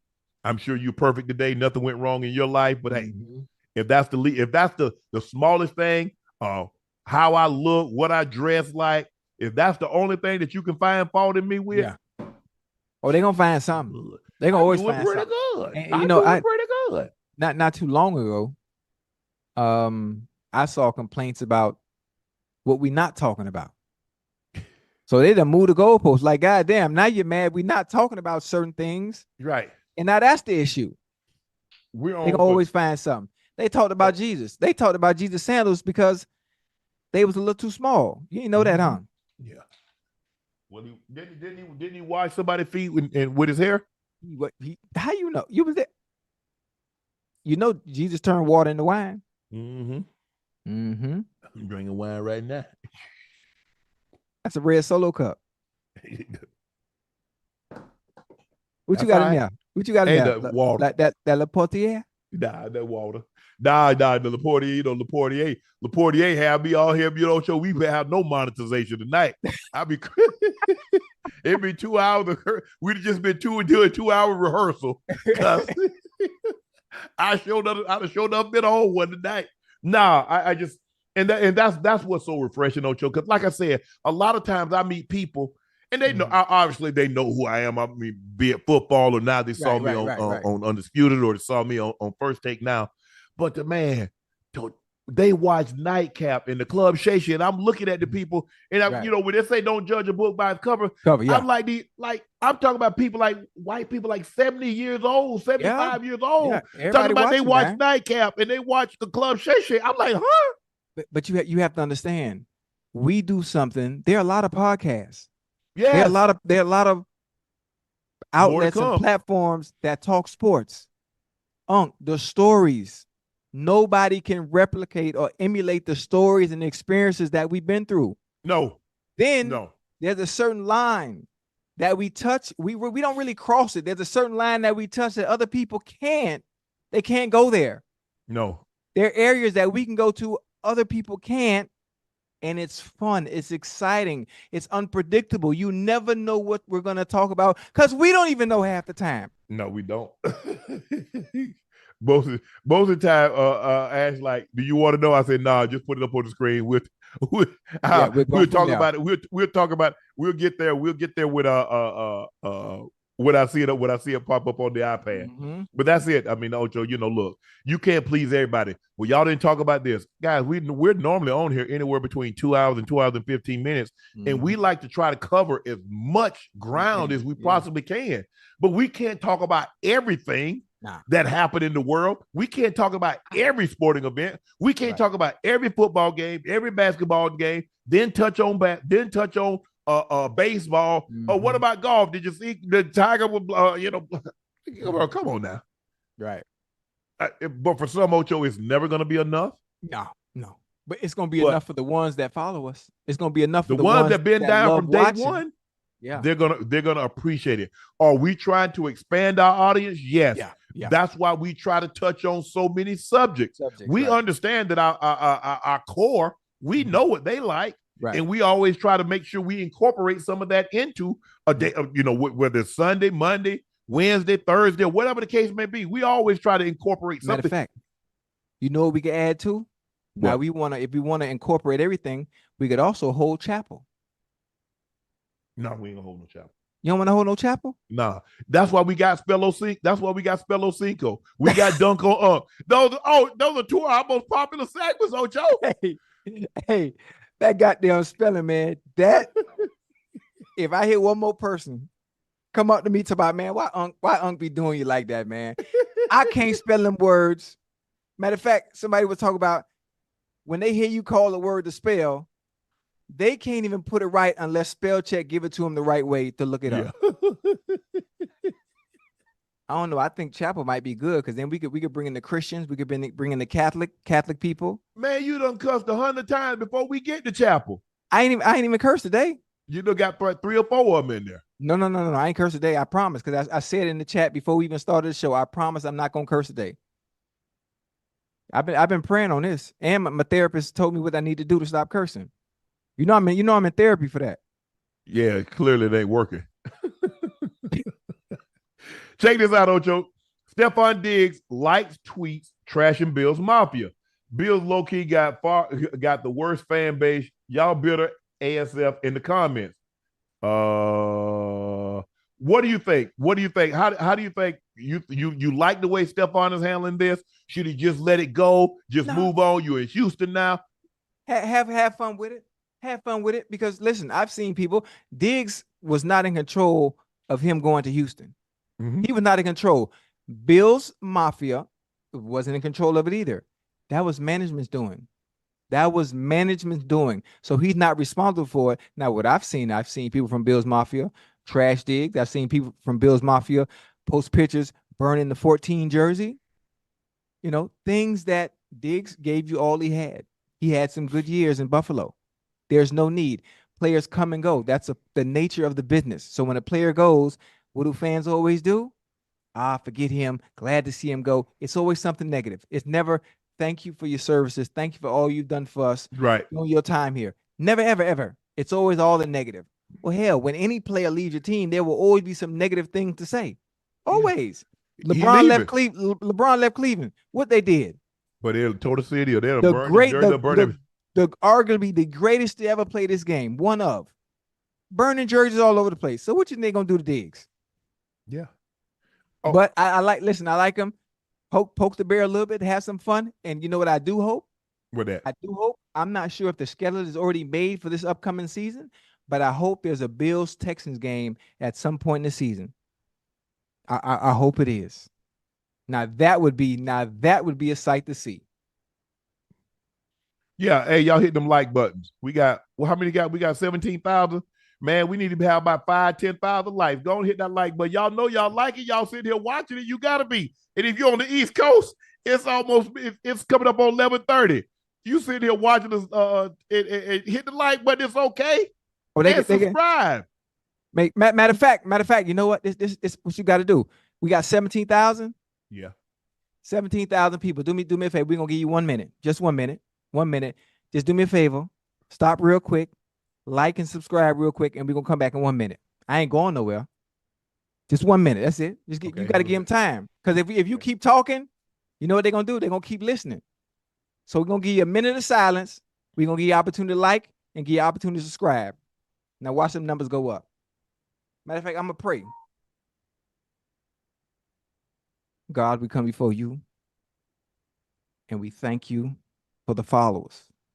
We thank you for the opportunities and the platform in which Uncle Shay and Ocho have been able to display their authenticity and organic nature in which many had no clue about. God, I thank you and pray that you keep all my followers, our followers, the drinkers of Laportier, Shannon's staff and helpers and kids, my family, my kids, all 85 of them, our followers' family, keep everybody under your umbrella of blessings and allow their cup to runneth over and all their dreams to come true. Amen. That's about a minute right there. Amen. Yeah, I was an ordained minister back in 68. Yeah, I can tell. Yeah. I tell you. Yeah. I tell you no lie. Tell. I can tell. I could preach now. But I ain't gonna go there because it's not Sunday. It's not Sunday? Yeah, it's not Sunday. Sunday, man, I was a young minister, ordained. But I used to curse in church and that ain't work. They ain't work like that. But when I give my message, God said, "Come as you are and speak it how you speak," and that's what I did. But the church ain't like that, so they threw me out, and I just gave up. Oh man. Yeah, you know what, Ocho? Look. This is how it seems to be. A lot of times in a relationship, you might have 5, 10, 15 great years. Have 3 bad months. It ends. And somehow the 3 bad months replaces the 15, the everything 10, the 5 good years. Always. Me, I've been in relationships. I can't let 2 months ruin 10 years. I can't let 3-4 months ruin 7 years. I just can't. Yeah. Oh, and you are a guy. Of course you can. But ask a woman when things end. Ask her to remember the good things and see if she can remember them. But then ask her all the bad things that happened. I bet she remember every last one. She could give you a dissertation on everything you did wrong, but you forgot about the other 10 that were great. And when it comes to relationships, if the good outweighs the bad, then I think you should stay. Now, if the bad outweighs the good, we already know what you got to do. Sometimes you got to be smart though. You got to be smart. Yeah. I'm not gonna tell them, man. I like there was no social media. I wasn't disappointed when the Ravens released me. I understood when they drafted Todd. I understood why but I understood why they brought me there. Right. I did the job they wanted me to do. Give the guys some leadership, some guidance, make plays, show guys what it takes to be a professional. That's your occupation. A pro It's who you are and how you go about your occupation. Right. So no. And plus, now Baltimore solidified Shannon Sharpe for the rest of his life. If I didn't work those 2 years I was there, the amount of money that I made, I was good. Now, kids could go to school, college was always taken care of. Everything that I need, I was good. I was at peace. And like I said, I met friends. Like the relationship, I wouldn't trade that to have the relationship that I had with Ozzy, the relationship that I had with Art Modell, me, Woody, Ray, the guys that I met, Ocho, I wouldn't trade that for anything. Yeah. I wouldn't trade that for anything. Even now I was a little bit more hurt with the Broncos that I didn't re-sign in 2000 because I'm like, okay, I broke my collarbone the 4th game of the season. Now, mind you, I had gone down with 7 straight Pro Bowls, 4 first-team All-Pro in a 7-year span, and I break my collarbone, and you don't think I can play anymore? So you thought everything that I did was because of John. Okay. All right. You know how they do you when you get hurt now. Okay. I said, okay. Now I'm on a mid. I was all so now. Yeah. Because I didn't play from the beginning of October. So now when the season's end, Ocho, I'm back at it. Because I wasn't able to do nothing. So now I'm back at it. Man, here I go, Ocho. I'm lifting all this weight. Lord, have mercy. Just to get back right. Go to OTAs. What I do, Ocho? Tweak my hamstring. Oh, man. Come on, man. Come on. Don't worry about it, Shannon. Brian says, hey, don't worry about it. Be ready to come training camp. Well, I tweaked my ham because I was running because, they used to have the test, the conditioning test, where you work on the treadmill. They up it every minute or so. You go 1 point, you're 0.5 or whatever it was. Right. Man, I'm running on the treadmill. I'm thinking, man, I don't play football on the treadmill. I say, Friday, man, I ain't doing this here. He's like, hey, I'm cool with it. Just go tell Brian. Man, I got my ass off that treadmill and went straight upstairs. I say, hey, Brian, I don't play football on the treadmill. That conditioning test, that don't do nothing for me. Right. All right. I ain't do nothing else. I came back training camp. Full metal jacket. Batman costume. Toe up. Yeah. Now you get an opportunity to see the real shape. It was hell because that was the defense. That 2000 Ravens defense. You didn't play against it, but you heard about it. 10 points. 10 points a game. D-Starks. Wait, hold on. D-Starks, McAllister. Yeah. Rod Wilson. Rod Wilson. Ray and Sharper were the inside linebackers. Rob Burnett, Goose, rest your soul, Sam Adams, and Peter Bolwell. Big Sam, the fastest first step. Man, wait, mind you, I remember I saw that defense the following year now. Yeah. It wasn't the same. You know what, Ocho? Only the 85 Bears got better from a defensive standpoint. If you go look at it, everybody talk about the 85 Bears because they won the Super Bowl. But if you go back and look at it, the 86 Bears defense was actually better statistically than the 85 Bears. But normally defenses, like if you go back and look at the Legion of Boom, 13 wasn't the same as 12. Right. And you go back and look at history, with the exception of the Steelers. Now, the Steelers, they were different. Yeah. And boy, when you got Hall of Famers, like you got 2 Hall of Famers at inside linebacker, you got a Hall of Fame safety, you got a Hall of Fame corner, you got a Hall of Fame DN, and you got 5 Hall of Famers on offense with your quarterback, your running back, both your wide receivers, your center, your head coach is a Hall of Famer, your owner's a Hall of Famer. Yeah. So that was different, but man, it was great. I enjoyed my time, but I just, you know what, Ocho?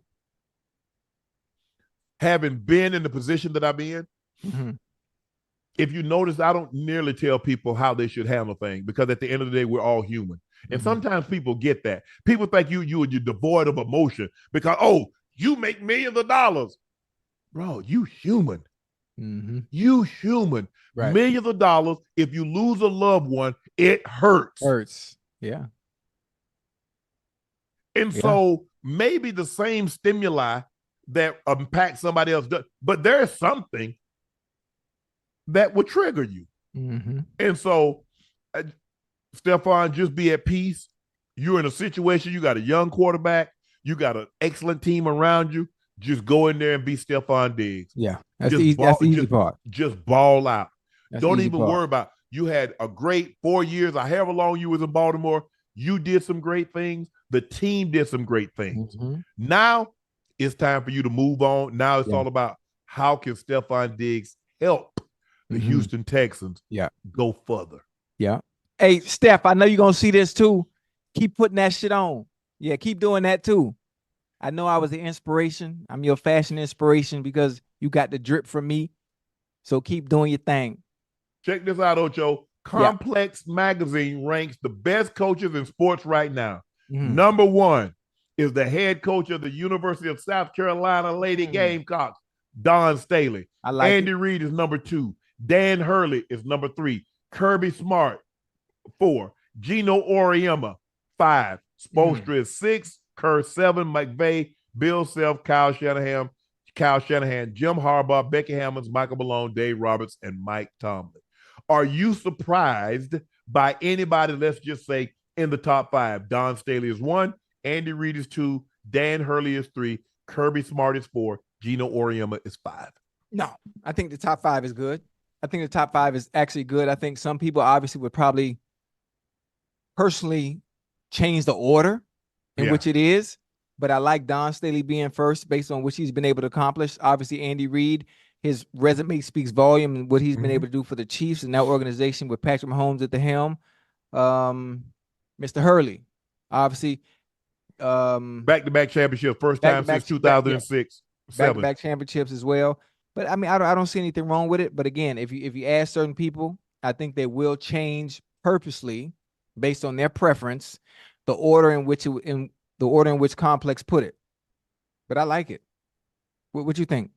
I like it too. I like it. I love Don, LV Don, DAWL LV Don, Andy.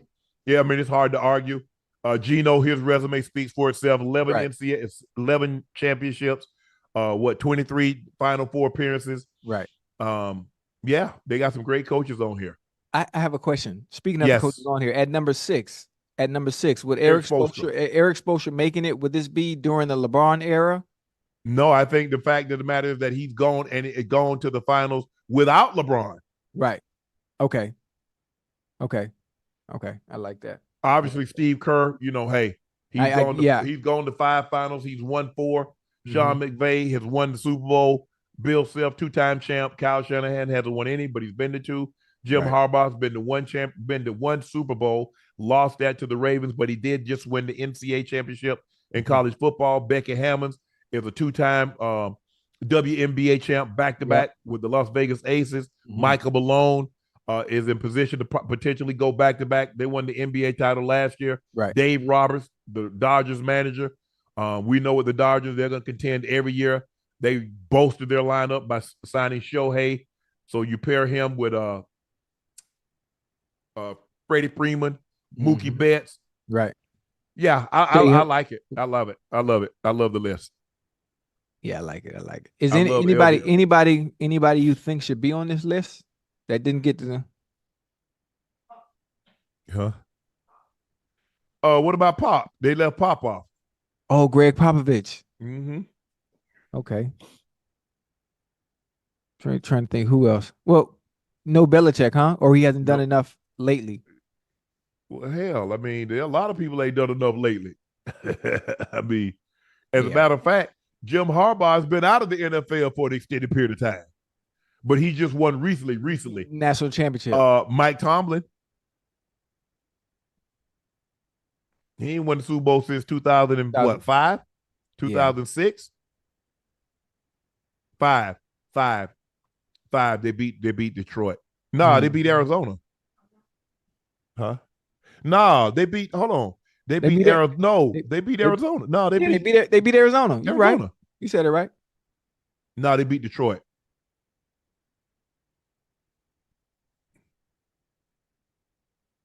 They beat Detroit because the bus was on that team.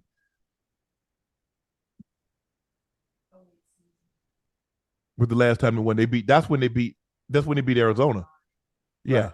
Right. But five is when they beat Denver in the championship game, because I remember that because Kobe scored 81 that night. 05 season, that might have been 06 though.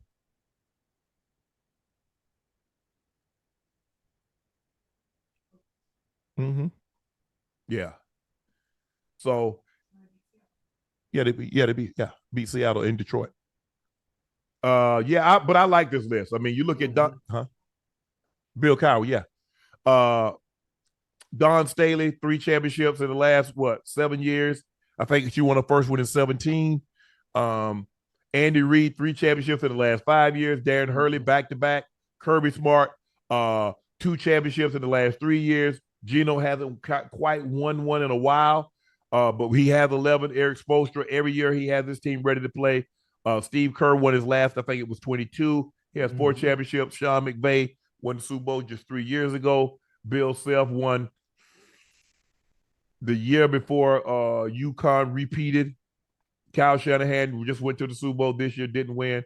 Coach Harbaugh won the national championship. Becky Hammond, as I said, she's won what, twice? Back-to-back for the Las Vegas Aces. Yeah. Michael Malone won it last year.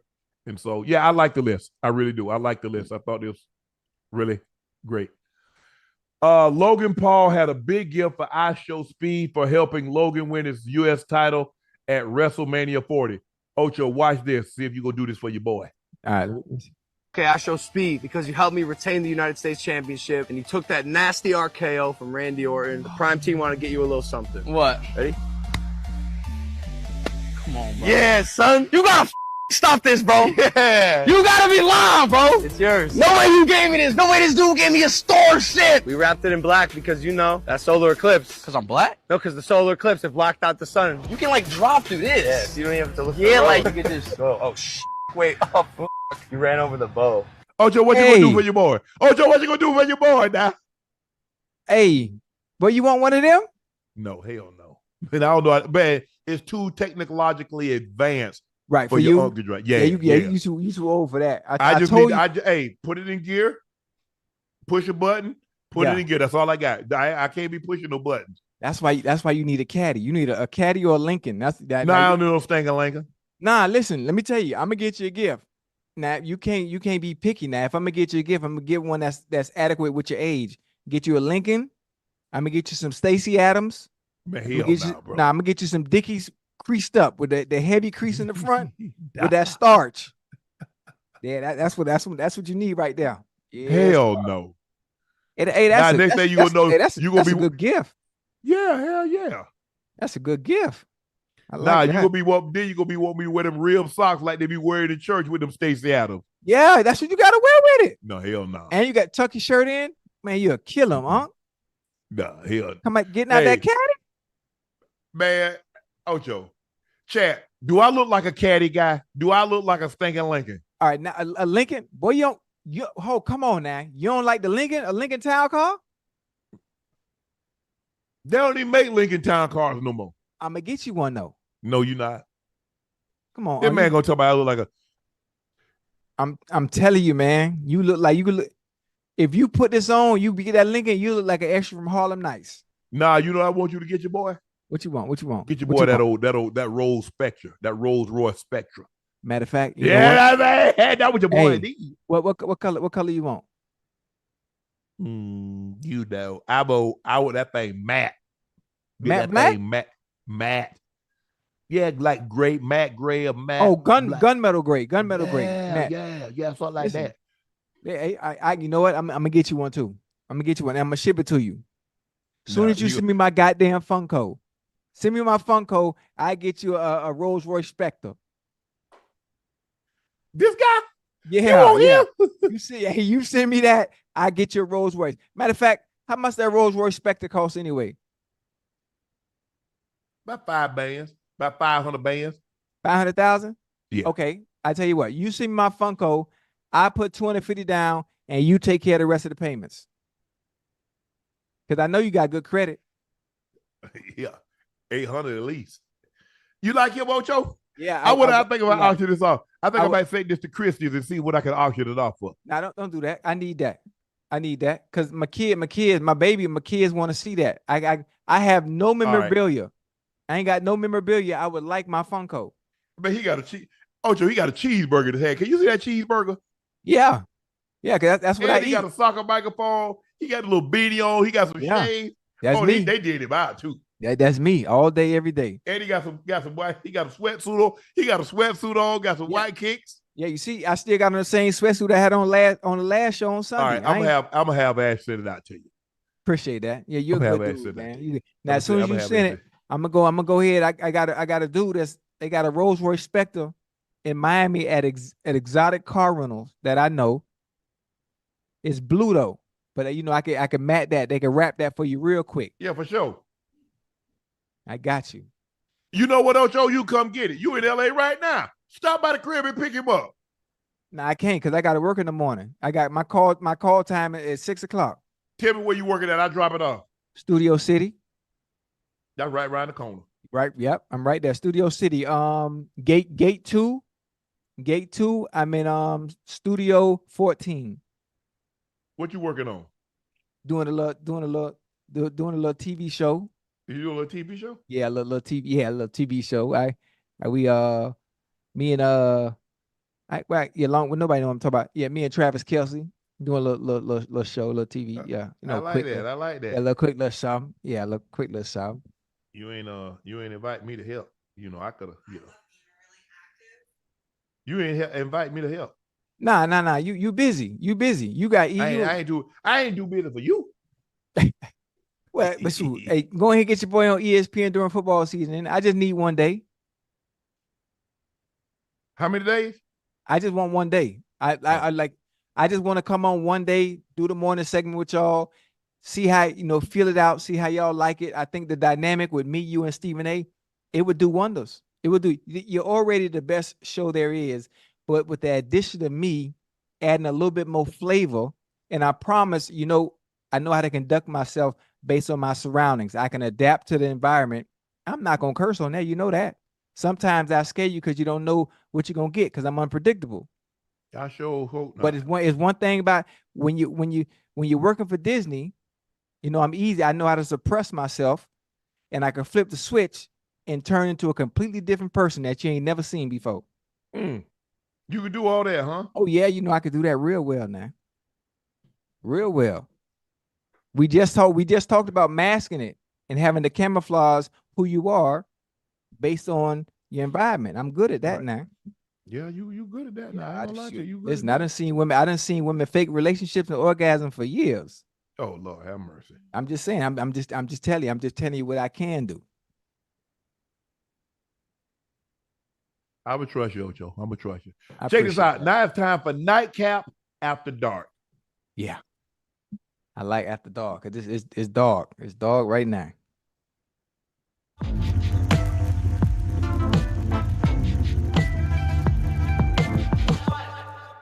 Something Michael Porter Jr. said this week went viral. Let's take a listen to what he had to say. That went Michael viral. Porter. How old were you the first time that you saw porn? Man, my mom caught me too. But I really didn't watch. I just looked up. I think I probably was in I don't know, maybe when I was 11 or 12, maybe 13. So young to and where I just looked up haven't... naked girls or something like that. Yeah, you Googled boobs or something. I was all I saw was a naked girl. I was but then yeah, so I understand. Wow. Did Hurricane Paula catch you watching porn? Yeah. No. I never got caught. Anything like that of that magnitude, I would never do inside the house because I was nervous. I was scared. Right. Because the fact of getting caught and understanding the circumstances and the outcome, if I did get caught by my grandma or my mama. I'm talking about even though I was living with my mama here in LA, over there in the Dons, off of Stalker, Don Tomaso. I never forget, Don Tomaso Drive, 4565 Don Tomaso Drive, apartment number 1. Boy, she ain't play that. Even when I'm at SMC, I was still scared and nervous Right. to open that kind of stuff around her. Oh no. Yeah, I mean, no. Hell no. I'd have never thought of no stuff. Man, what? Boy, I wouldn't have had nowhere to stay. Man, Ocho, we didn't take our shirts off.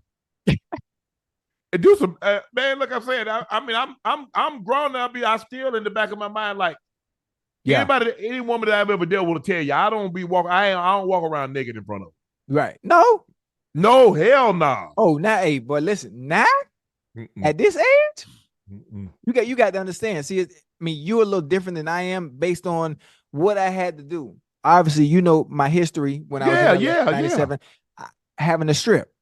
So I'm comfortable being in front of the masses, women, that is, and not having clothes on. So there's a certain level of comfort with me being in front of women and always being able to walk around free, how Adam and Eve was. I'm comfortable like that. So it's different. Yeah. But if you chiseled up, you got to be, you got to use that as a way to turn them on sometime. Man, take your shirt off. I'm good. Yeah, but and not the fact that you asked me that question. I'm thinking about, can you imagine if I'm thinking if my grandma or my mama caught me watching, you know what? Yeah, I ain't playing, man. I couldn't even imagine. I couldn't even imagine, Ocho. I mean, honestly, I really couldn't imagine that my grandmother, me and my brothers, my grandfather had some magazines. Yeah. We look at the thing. I know you're talking about. I know what you're talking about. I need to get me one. I want one of them. Yeah. Them Jet centerfolds. Man, I used to have the Jet centerfolds. What you know about Jet? I had them all on my wall. Just the cover? No, just the Jet Beauty, the Beauty of the Week. In the middle, Beauty of the Week. Yeah. On my wall. Yeah. Had them on the wall. I remember that. And speaking, it's funny, and I could be honest, we family, chat, we family. Now, when it comes to porn, I'm not an avid porn watcher, but I have done my homework to find things that I could use and take from some of the things that they did and add it to my menu. Okay. And ain't nothing wrong with that. Now, what I've always done, I have certain porn stars that I would watch, and I would take some of the things that they do, some of the techniques, whether it be horizontally, whether it be vertically, some of the things that they say. Yeah. And I would implement it, with those I was dealing with, during my day. Yeah. Now I'm not as young as I used to be, so I ain't really doing all them tricks like I used to. I ain't doing all them tricks. Ocho, what I do, my conversation, some of the things I say, I stole everything. You know about Wesley Pipes in the chat. I know the chat know about Wesley Pipes. I don't mean to say this, but I can be honest with y'all because we family. Yeah. All his quotes, he was very funny in his scenes. All his quotes. He's talking crazy. He talking reckless. He talking reckless. Yeah, he talking reckless. Listen, I'm doing all that. I stole everything. And, people in the past, I can talk about the past. They were like, man, this mother is crazy. Yeah, I can believe it. Oh, man, I'm stealing everything. I'm stealing everything. I'm shy. They thought I was a pro. And nah, baby, I stole all this from YouTube. They had no idea. Yeah, there was some days. I don't know. I just like, what I'm saying. Y'all shy? Yeah, You can't be shy, man. I'm telling you, Unc, man. I'm telling you, you need to just try it one time, man. Just flip the script and just. Ocho, but I got an addictive personality. Right, so I kind of know, I know, you know what I'm saying? I know, like, I stay away from things that, Nah, man, you gotta tell you, man, you gotta just try it one time. Play one day, come in like a cowboy or something, man. You just surprise it with something. Well, who is this? Just change it up. Take it to the bar. Take it to the bar.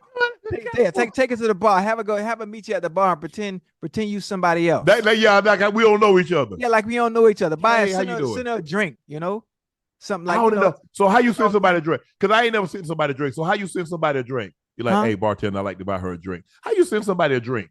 Because I ain't never sent nobody a drink. You ain't never sent nobody no drink? Mm-mm. Yeah, see, I don't even drink. So the fact that I don't even drink, it made it easy for me. You see somebody from across the room, you tell the bartender come out, and you tell the waitress, man, you see sis over there, send her a drink. whatever she want to drink on me. Can I see it in the movie? They're like, yeah, this you got to do. What's she drinking? You got to get a pen. You got to get a pen and write on the napkin. Yeah, okay. Write on the napkin. How you doing? I'm so and so, and then you give it to the waitress. Okay. And send it on back to her. Okay. Tell the waitress, give it a pen in a napkin, and you let her respond to you. You have a conversation through the napkin for about 3-4 times. Okay, yeah. Now that's different.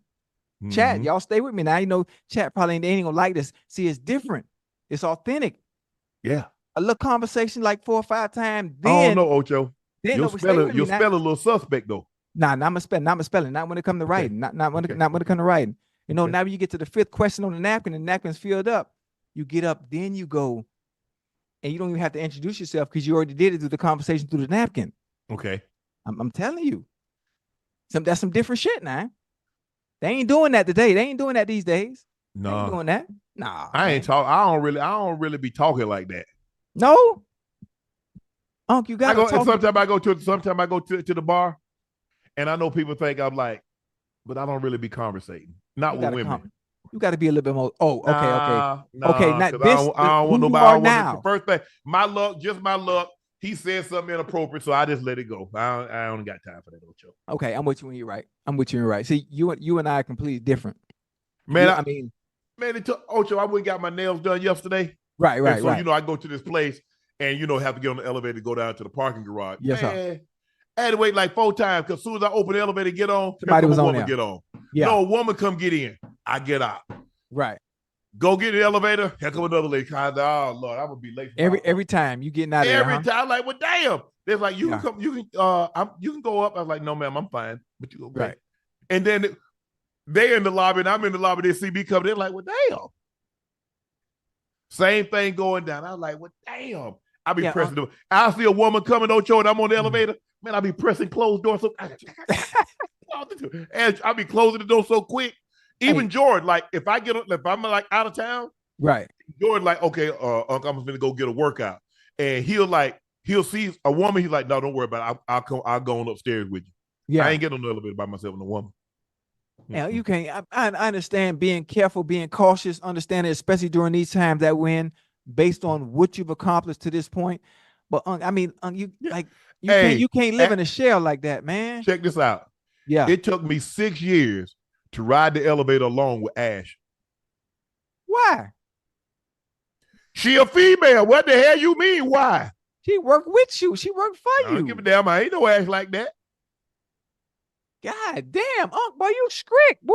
Nah, it took 2 years before I got on the elevator with Joy. Damn, boy. No, bro, I don't play that. But it took some time for me to build up a rapport with you. Right. Even Autumn and Wardrobe, the makeup girl. No, it took years for me to get on the elevator with anybody. God damn, boy.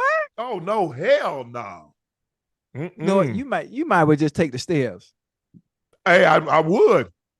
No, Ocho. See, and that's. Hey, I understand. That's like a little. That's egregious, though, man. Ocho, I'm telling you, boy. I'm telling you. Sometimes just the mention of impropriety. That's why I don't let people play with my name. Now you understand. Yeah. Damn. Like that made me. Man, I don't do that. I don't do that. I have not rode the elevator with a single female that I did not know for an extended period of time in 14 years. Shit. I have a question. Did this stem from something? Maybe not that anything happened with you. Yes, a mofo, somebody lied on me. Yes. I learned my lesson. Now it makes sense. Okay. Yes, I was gonna say this gotta come. You can't just do this just to be doing it. So now I understand. So I'm with you now. You ain't got to say no more. Now I got you. I got you. I wait. Yeah. I'm whatever it is, it ain't that important. It can wait. Yeah, I got you. I'll be there when I get there. Now that you gave me better context, I had to ask. We talked about this before. I'm like, well, who in the hell would want to live like that? But certain situations from your past can trigger you to never do it again. No, yeah. But then now she beat me to the elevator. Ash. And she be trying to close the elevator on me. Oh no. Oh no. Nah. But nah, Ocho. It's just like, you know what I'm saying? Like I don't, that's why I don't let people play with me. Don't put no information out there that's not true. Right. Because that's my name. Right. I got kids, I got grandkids, I got brothers, sister, I got a mom. Don't play with me like that. Right. I don't play how y'all play. Anybody, ask anybody from college to the NFL to ask anybody, they'll tell you, nah. Ocho, they wanted to punk me one time. Right. Uh-huh. My daughter, how old was Kayla at the time? Kayla probably was 12. Kayla said, nah, don't do that. My daddy hurt somebody. She told her, she said, nah, that's not a good idea. Right. Don't play with my daddy like that. She tell her friends, look, my daddy don't joke. My daddy ain't for all that joking and playing around. All that hee ha ha. He not one of them dads, so I'm telling you. Hey, well, we the complete opposite, man. We the complete opposite. Huh? I'm all for the jokes. Mm-mm. You prank me, best believe I'm gonna get you back. Mm-mm. Now you know, like the guys, you know, we knew how to prank. Like I took a guy's car, drove it like 2 miles, left it running, left the doors open, left the lights on while we out there at practice. And by the time we got done, it's done running, battery dead. Dead, yeah. Or we would nail guys, guys, you know how guys like to wait the last 5 minutes to try to run out to practice. I done nailed the locker shut. The shoes in there.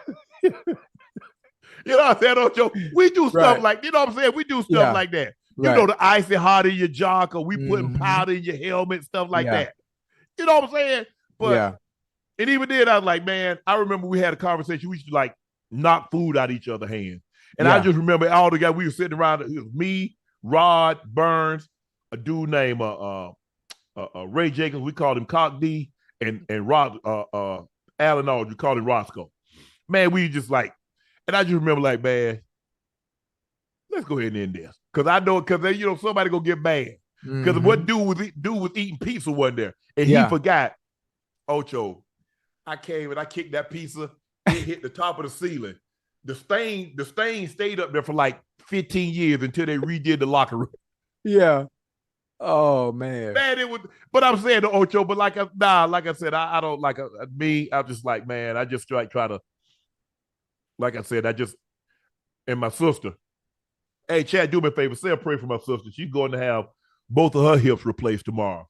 And I just got the phone with her before I came down here, and I said, "How you good? You in good spirits?" My brother's down there with her, so he's gonna hold it down until I can get down there. And she said, "I'm good." I say, you in good spirits? She said, "Yeah." She said, "I done asked, your brother here with me and blah blah blah." I said, "I love you, right?" And she paused. Because that might have been the first time that I said I love you. Right. We always say it, but she always says it first. She always beat me to the punch. And so I say, "I love you, Buck." She paused. She said, "I love you too." She said, my cousin is there. And she said, well, I told, her name is Simeon, but I gave her the name Mud when she was about 1 year old because she was outside in the yard playing in the mud. And so that kind of name stuck. She said, I told Mud to call you. So I'm going to be around close to my phone waiting for Mud to give me a call. But so I appreciate that, chat. My sister's going to have, boy, I told my mom, I said, "Mom," I said, "I love you and my dad, but y'all gave us the worst joints. You gave us some great athletic ability, but we got the worst joints in the world. I've had both my hips replaced. My sister's getting both her hips replaced. My brother had his hip replaced, about to get a knee replaced, and the doctor told him probably in the next 5 years he's gonna have to get his shoulder replaced." I can attest to with all that's from. You know that. Huh? Yeah, we got there. And I thought I was pretty flexible too, Ocho. I was like, well, damn, how much? Man. Yeah, I don't know what happened with me, man. By the grace of God, let me knock on wood. I ain't no injuries, no nothing. I'm still, kicking. Yeah. If you ever need some hips, man, you can take mine. I wish I could. I wish I could. Damn. I told him, I say to have my original parts, man, I'll probably give up a couple of these millions. Damn, my original parts, Ocho, man. Yeah. Please. But hey, Damn. but you know what? This old body's been good. It got the kids through school, college, setting them up, their kids up. So I ain't got no complaints, good Lord. I ain't got no complaints. Yeah. Ocho, guess what? It's time for our favorite segment. I think this is the chat's favorite segment. And it's time for Spell-O-Cinco. Yay. Hey, chat. It's one thing about it. I ain't gonna let y'all down. I ain't gonna let y'all down tonight. I promise you I ain't gonna let you down tonight. I done prayed with you. I done prayed over y'all. And one thing about when you pray, God always answers your prayers. He answered. Okay. Tonight is kind of like a law theme. So a lot of the words that we're going to ask you to spell tonight have something to do with kind of like law or, things like that. Okay. The first word is adjudicate. Adjudicate. Well, adjudicate. AJUDICATE.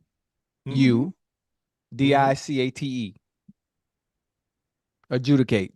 I spelled that wrong? Yep. ADJUCICATE.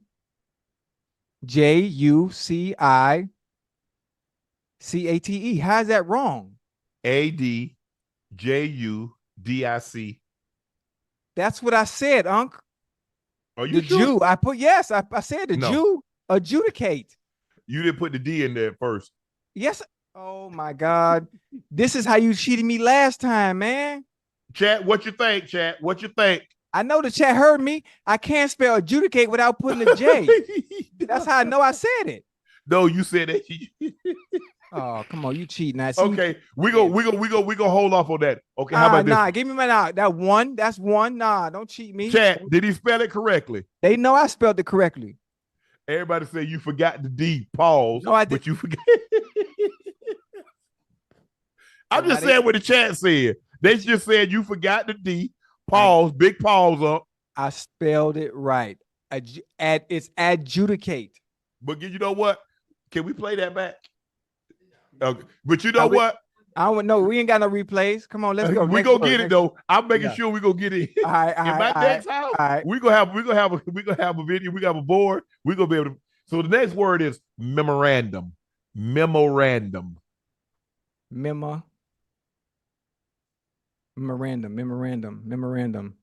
Wait a minute. My mama, my grandma.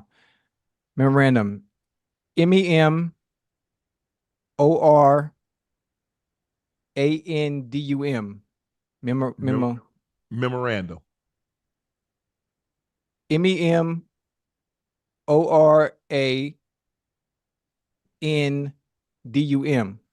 Correct. Memorandum.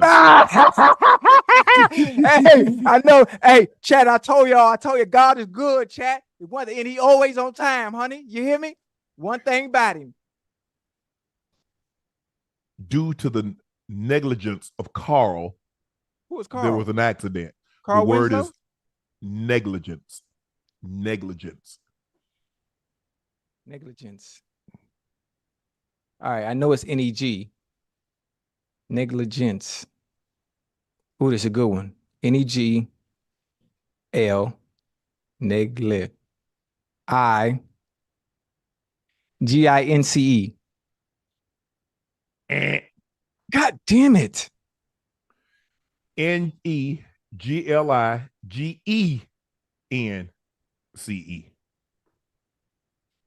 I put an I instead of an E, huh? You did. Damn. I was close. I was close. You close. My bad. Close. My bad. How about this one, Ocho? That's a word I ain't never really had to use before. Precedent. Which precedent? Like president or like precedent? Like setting a precedent. Setting a precedent.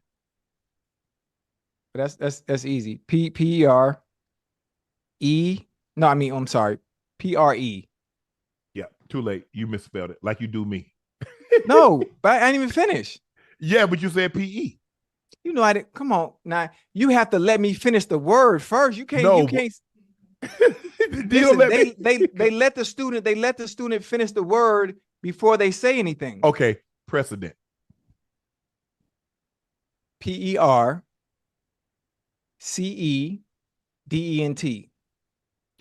And P-R-E-C-E-D-E-N-T. Precedent. Not God P-E. damn it. Okay, Ocho. I tried to get you. I'm 1 for 3, right? 1 for 4. I'm 1 for 3. Okay, we'll give you that one. How about this one, Ocho? Yeah.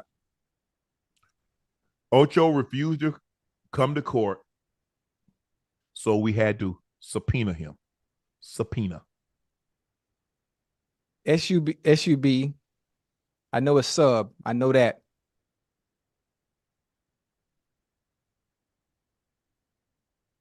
Subpoena. Stop moving the mouse trying to find the word on Google. I can see your right arm moving. Put your hand up.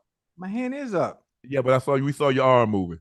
Man, now you just making up stuff. I ain't lying. We saw the chat. Chat, y'all see Ocho? Y'all see Ocho? Now, here y'all go. Yeah, they always trying to bring a black man. Always trying to bring a black man down. Subpoena. Let me switch hands. Subpoena. Now subpoena. S-U-B-P-O-E-N-A. Subpoena. Correct.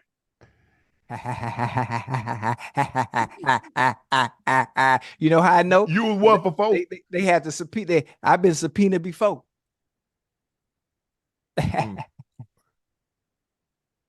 We got a bonus, or that's it? That's it. Yeah. Now it's time for.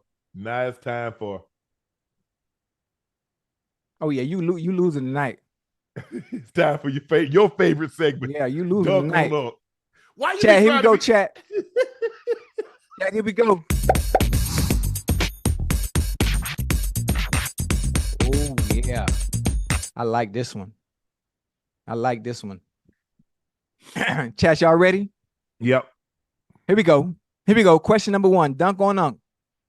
Jaguars linebacker Josh Allen just signed a new 5-year, $150 million deal. Mm-hmm. He has led the Jacksonville Jaguars in sacks the last 3 seasons. But who is the Jags' all-time leader in sacks? Ooh-wee.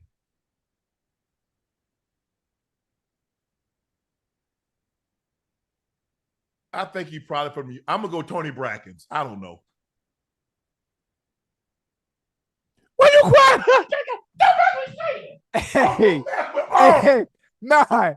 Hey, somebody briefed you on this, man.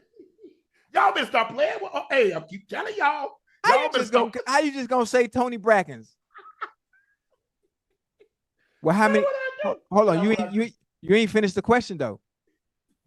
You still have to answer how many sacks he had. Nah, don't do that. Don't do that. Yeah, so you get an asterisk. You only answer. No, you didn't ask. You didn't ask that. You said who is the Jags' all-time leader in sacks? Tony Brackens from the University of Texas. Right. Well, to complete the actual question, you would have to know the number of sacks he has. No, I don't. That ain't what you asked. You said you should have said who is the all-time leader in sacks for the Jaguars and how many sacks did he have? You can't add an addendum, which is an add-on. No. So what you did is the question was who was the all-time leader in sacks. So if you were very informative about it being Tony Brackens, you would also complete it to give the chat better context on how many sacks he has. Chat, is Ocho trying to cheat me out of my win? He tried to cheat me out of my win, isn't he? You tried to cheat me out of my spelling. Well, we gonna go on to number 2. Okay. We're gonna go on to number 2. You know, I ain't really giving you that one, but I'm gonna give it to you anyway. Here we go. Okay. The 1964 NFL draft has 11 Hall of Famers. Wow. Most of any draft. Oh, yes. Can you name at least 3 Hall of Famers from that 1964 NFL draft? At least 3.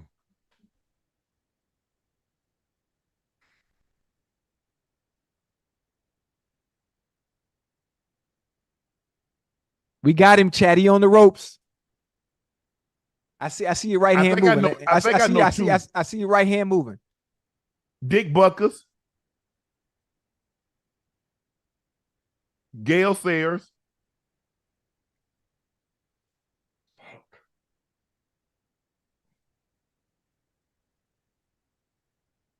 What you doing with that right hand, guys?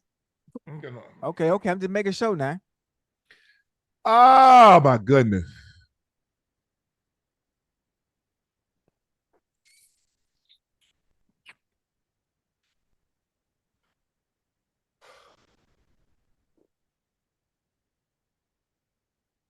Mm-hmm. We got him on the ropes. I don't know. You said I don't know. Hold on. Lim Barney. Maybe. I don't know. Lim Barney, Lenny Moore. Well, that's 3 names. You got to stop right there. You got to Hold stop. on. You gotta go. Hold on. It's 11 Hall of said Famers. 3 names. It's You 11 Hall of people. Famers. It's 11 Hall of Famers, so I can keep going, Ocho. No, I said name 3 Hall of Famers. You named 3 people, so that means that's it. You got to stop right there. No, you so said, listen. You said, can I name at least 3? Out of 11, so you just named 3 people. Hold on. I can keep going. No, you can't keep going. What if I name all 11? What if I name all 3? 11? No, I don't want you to name 11. I said name 3. Oh, my God. Now, you named 3, and one of them was wrong. Because Dick Buckus was drafted in 1965, not 64. Gale Sayers is correct. No. If I'm not mistaken, Gale Sayers and Gale Sayers and Buckus came out in the same draft. Man, Dick Buckus was drafted in 1965. Gale Sayers was drafted in 1964. Now, you want to argue? You want to argue with me?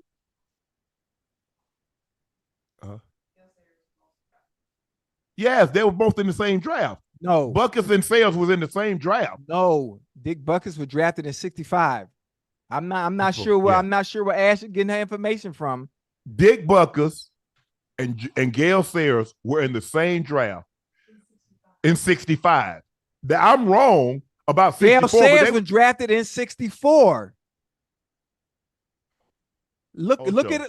If I'm not mistaken, Buckus was 2 and Sayers was 4. Man, please look it up. Dick Buckus was drafted number 2 overall in 65. 3 Sayers was 4. Thank you. No, but they were in the same draft in 65. They came in together. Okay, you know what? But you got the answer wrong still. You got the answer wrong. Yes. 60. So what's 60? Wow. I've never got any of them. Yep. We got him on the rope, chat. We got him on the ropes. You are wrong. Thank you. Question number 3. Hold on. But you were wrong. Dick Buckus, Dick Buckus. I said he was drafted in 65. They were both drafted in 65. Gale Sayers did not come out in 64. Okay, can I tell you something?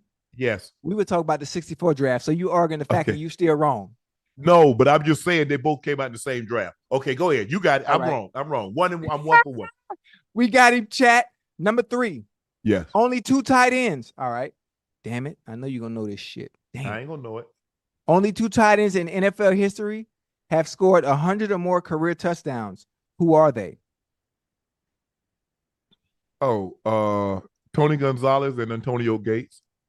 All right, man. All right. We just, you know what? I gave you that one. No. Listen. I know I gave you that one just so I can get this reaction out of you. I want you nice and confident for this next question so I can humble you. Number 4, including the playoffs, which quarterback holds the record for the most rushing yards in one game? Colin Kaepernick against the Green Bay Packers. Woo! It's the boy.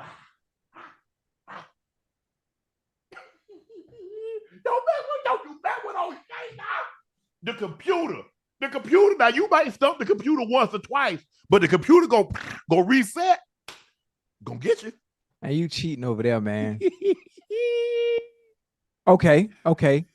Guess the player. Chat. This is for y'all too. Guess. Don't cheat on your phones using Google. I am tied with Jim Kelly for the most playoff wins without a Super Bowl win. I started my career in the late 90s. I played on 3 different teams. I am tied with Jim Kelly for the most playoff wins without a Super Bowl win. I started my career in the late 90s. I played on three different teams. Yeah, you ain't gonna get this one. And the chat ain't gonna get it either. And don't look at the chat for the answers too.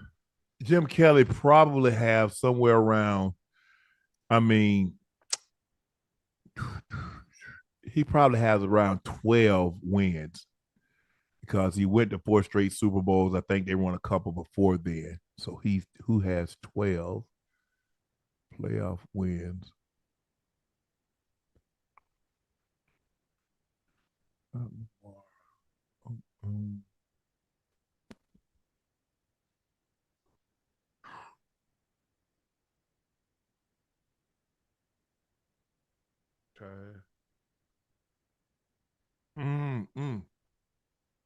Is he in the Hall of Fame?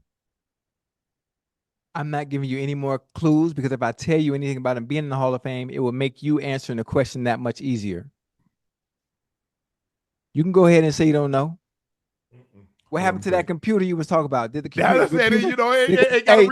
the computer got a glitch or need to reset again?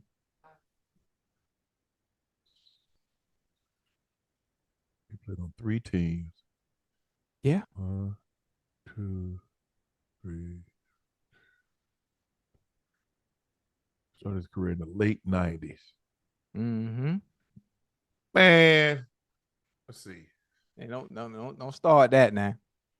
You done took your glasses off? Yeah, man. I don't know. I started his career in the late 90s. You just said you don't know. So that's hold on, Ocho. Hold on. Give me 1 second. Give me 1 minute. Nah, you doing a little too much. You don't know. You're doing a little too much over there. Ocho, give me 1 minute. Late 90s. I'm trying to think quarterbacks that started in the late 90s. Donovan McNabb started in the late 90s, but I don't think he have double-digit wins. Jeff Garcia started in the late 90s. I don't think he has double-digit wins.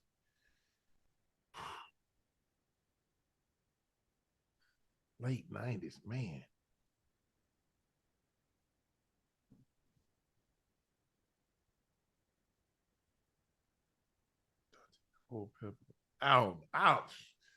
I'll say Jeff Garcia. I don't know.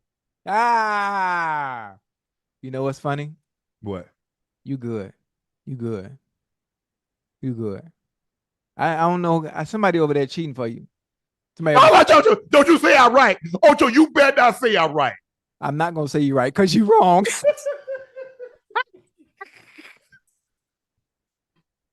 You thought you had it. I fooled you. Who was it?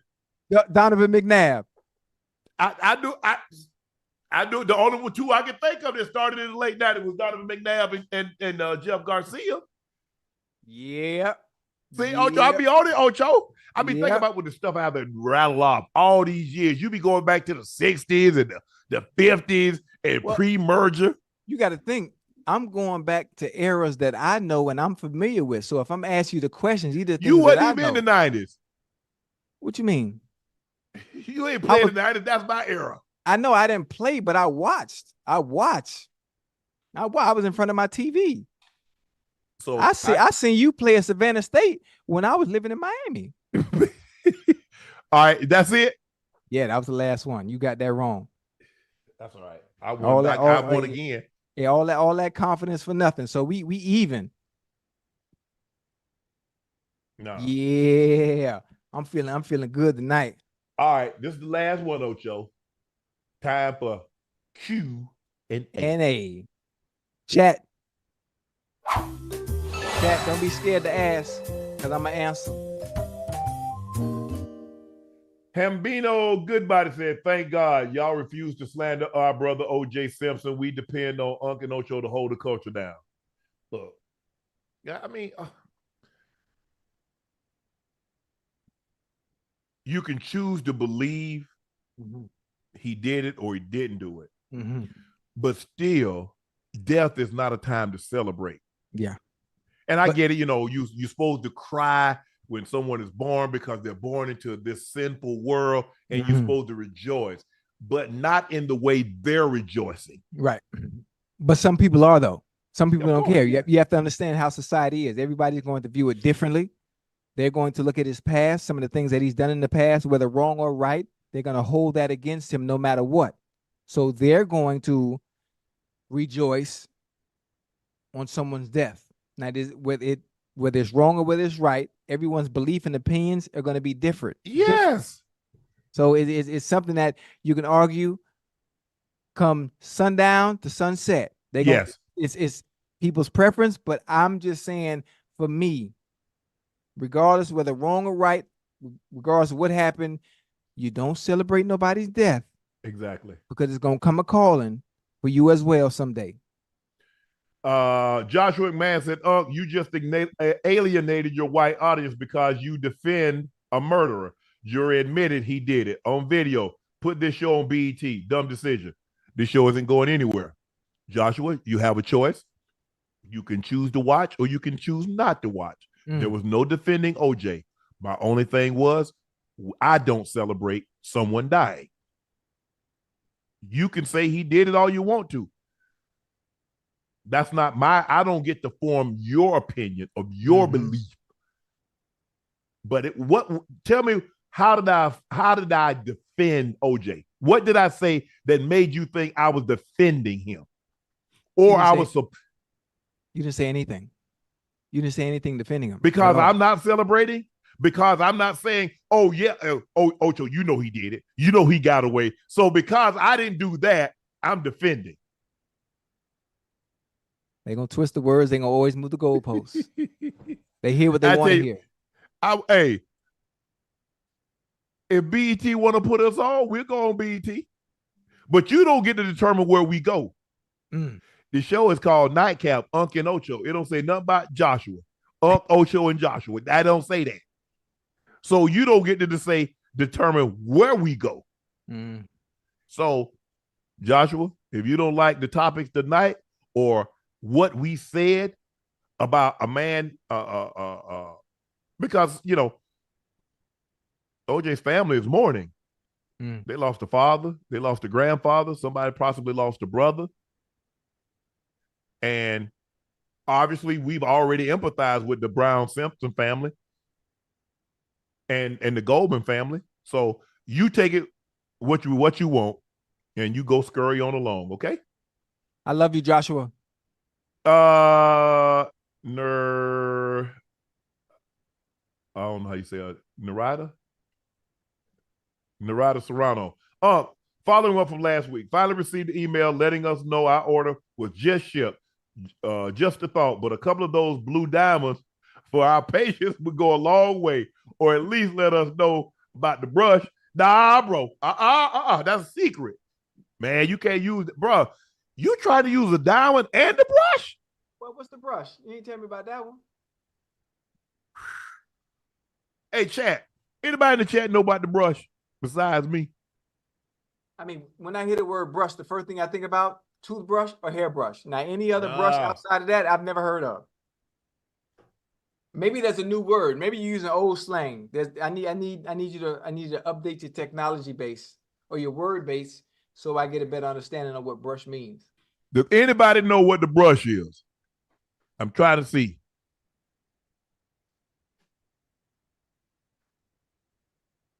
Man. The brush.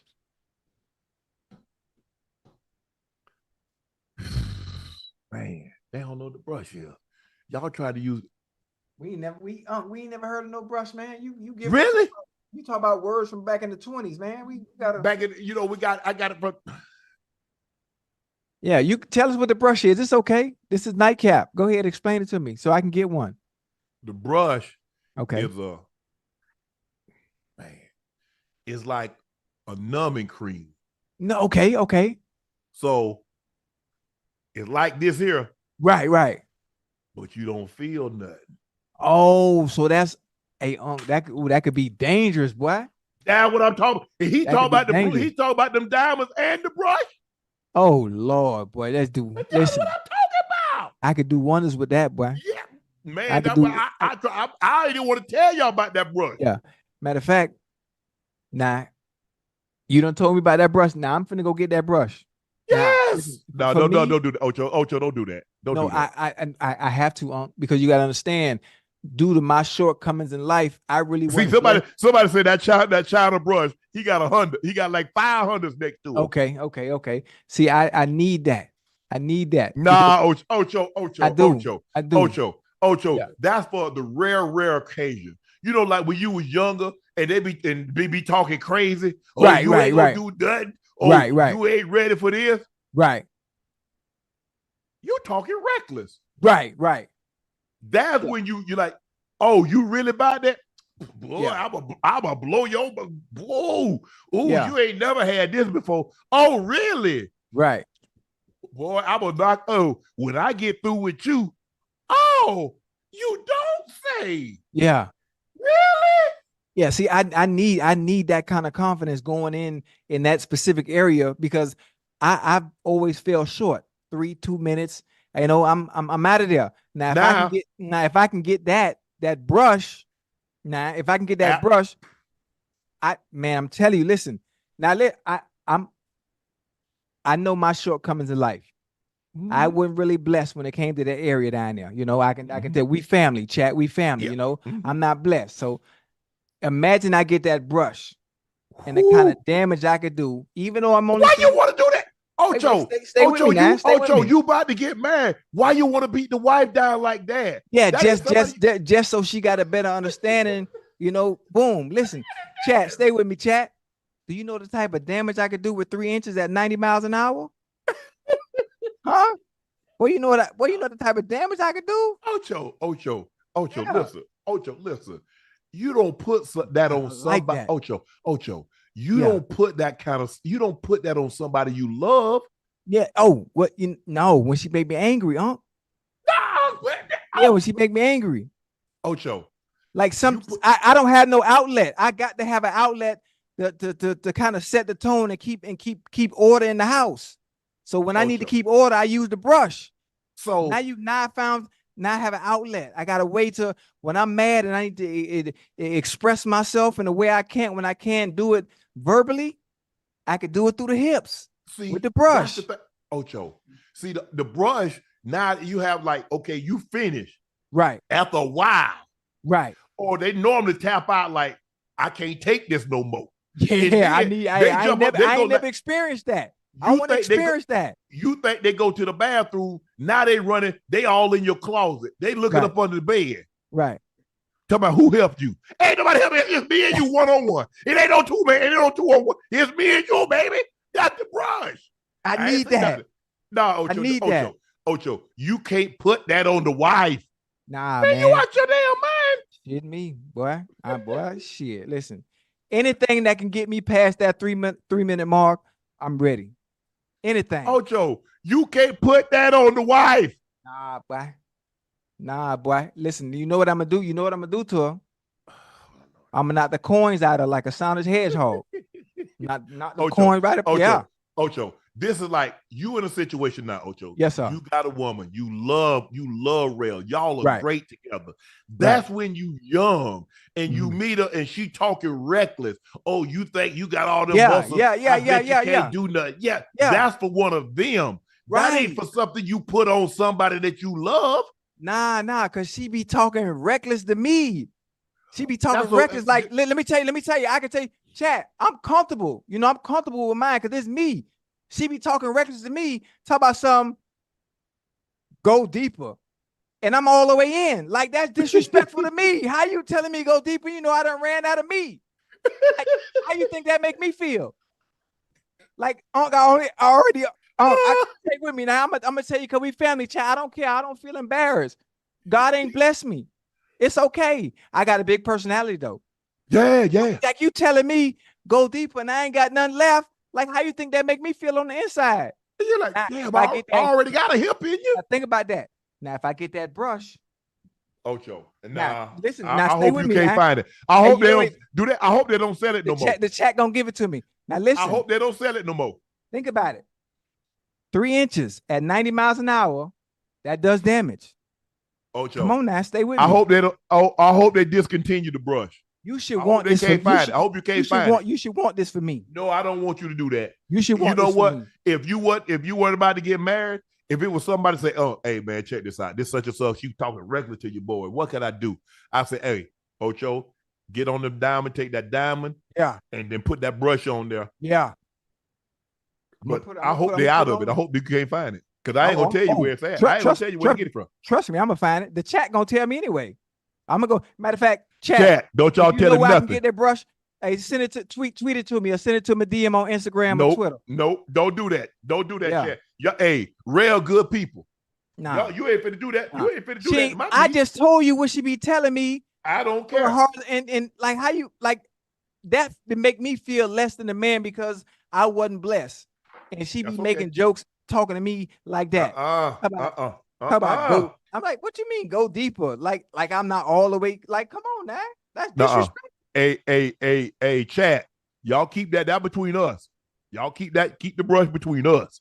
Nah, y'all. Man, I can't believe you, Ocho. Send me a DM. Tell me where to get this brush, so I could I could feel like a man for a change. So I could feel like I done put in some work for a change.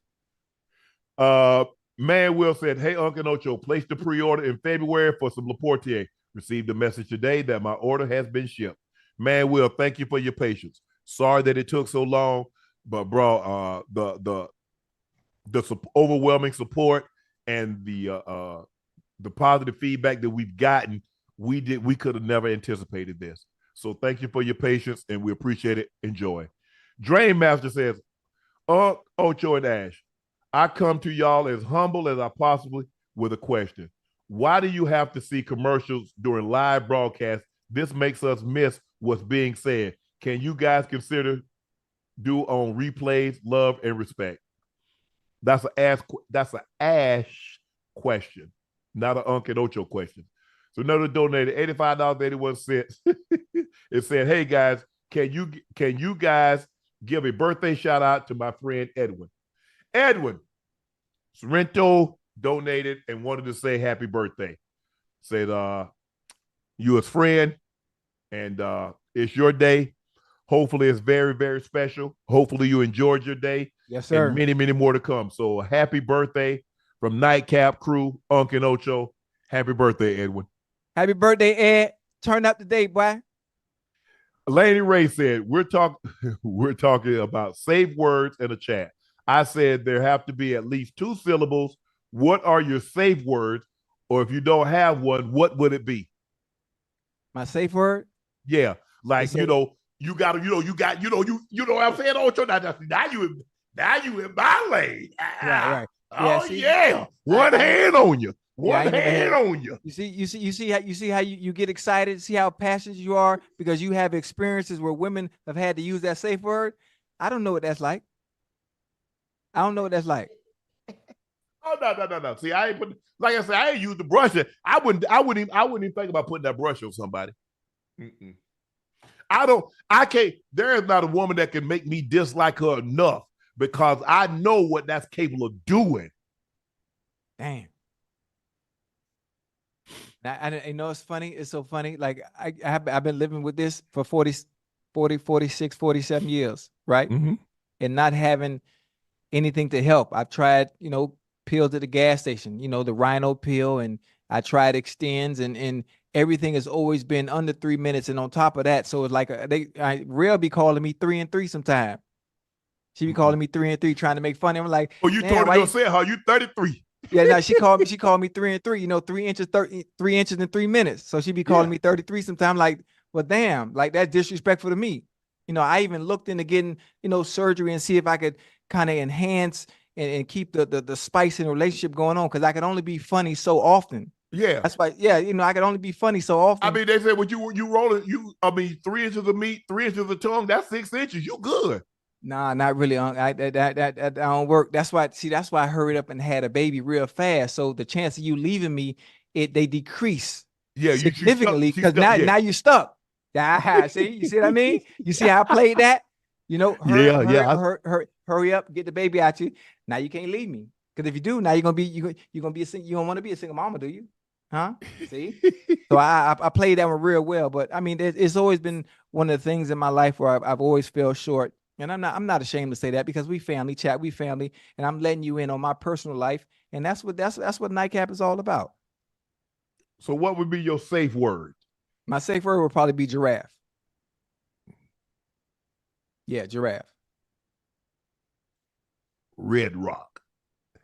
Red Rock? Red Rock. What's the I didn't want to hear it say Red Rock? Yep. Okay, I like that. I like that. Red Rock. You know, because, they can't call you boy Big Daddy. I hear that all the time. Oh, Big Daddy. Now, I got to go long and harder.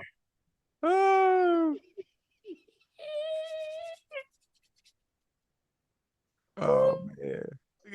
I'm going to the flex cup. I'm going to take the old flex cup out. I thought I was done with that stuff. You know what I'm saying? Yeah, I thought I was done with that. John Wick had got out of the game. He had the stuff buried in the floor, and when they killed the dog, he went out there and went to the basement and chopped. Yeah. Man, Ocho, I got the stuff. Put that stuff away. I put it away. Yeah. Thought I was done with it. Damn. Maybe bring it out. Ocho, you need to stop flying Spirit and come fly with me on American Airlines. Our Boeing 737s are safe. Hell nah. We can Plus stop your right boy- there. He said Boeing 737. I done seen too many issues with 737s, regardless of what the fleet, regardless of who it is, whether it was American, whether it was Delta, whether it was United. The Boeings are having problems. The 737s are having problems. I love you. I appreciate you. I'm going to stay on Spirit. That has given me no issues and no problems. The fact that I am now an ambassador for Spirit and a consultant with Spirit, I appreciate the offer, but I'm going to stay where I'm at. It's all love. They're safe, and plus your boy is a pretty good pilot. So he's a pilot for American, obviously, and he says, hey, you be in great hand with him. Hey, Shannon and Ocho, enjoyed the show. Question for you both. What changes are you willing to make or compromise to get prepared for marriage at this point in your life? Ooh. Well, the funny thing about it is you don't compromise and sacrifice before the marriage. The sacrifice and the compromise are already made before you get married. So once you transition and you've made that decision. She's able to get prepared. So what compromise are you making to get prepared for marriage? Oh, I'm not sure if I'm allowed to share those compromises and those sacrifices here on this type of platform. Now, I've already shared enough. I already let you inside my private life. I already let you in my bedroom. Now y'all just getting a little too nosy. No, I'm just playing. I mean, there are lots of them. There are lots of them. There's certain things. Listen, all right, let me stop playing. All jokes aside, there's certain things that you just can't do anymore. Yep. There's a name attached to mine. There's a name also attached to her. I have to be a representative of not just myself, but I also have to be a representative of that individual as well. Correct. The choices, the decisions I make, they don't just affect me.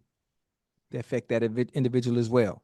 Correct. I have to move differently. I have to be a little bit more cautious. Absolutely. You know? Absolutely. I can't be as reckless as I used to, obviously, when I was playing.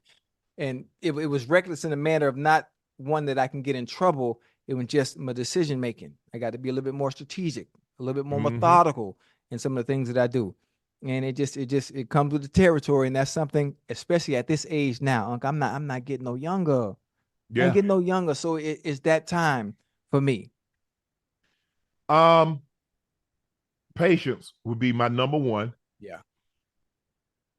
I'm not a great communicator. I'm really not. I need to get better at that. I'm definitely going to have to prepare myself to get better for that, because instead of me assuming someone knows when I'm not in the mood to talk, I need to tell them, I need a couple of hours. Damn, hours? I need a couple of hours. And in the process of taking a couple of hours, I'm going to come back to you. Right. But I just need some time to myself. Now, when you come back, are you going to finish the conversation on what the issue was? No, sometimes it's not even a conversation. Sometimes I just need time to myself. I don't even want to hear what you got to say. Unless it's like, hey, Shannon, I really got to tell you this. But other than that, give me a couple hours to myself. But I'm here. Also understanding that now,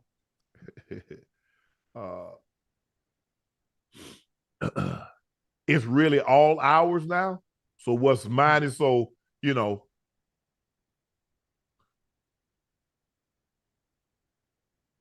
like for the most part, my brother and sister call, it's never no. My mom called, it's never no. Kids are like, hold on, what the F you need this kind of money for? And what that and did you try to resolve the issue before you brought your ass to me? Because remember, I'm last resort, not first option. Not the first option. Yes, sir. And so now I would have to be like, because I got somebody else, I brought somebody else into the fold, and we've decided that we're going to be a union. And so now, hey, I got to, hey, babe, look, because I don't ever want you to think that I'm still, you know, even though I'm making the money, you probably going to sit down and take over the house. But that's your choice if you want to continue to work.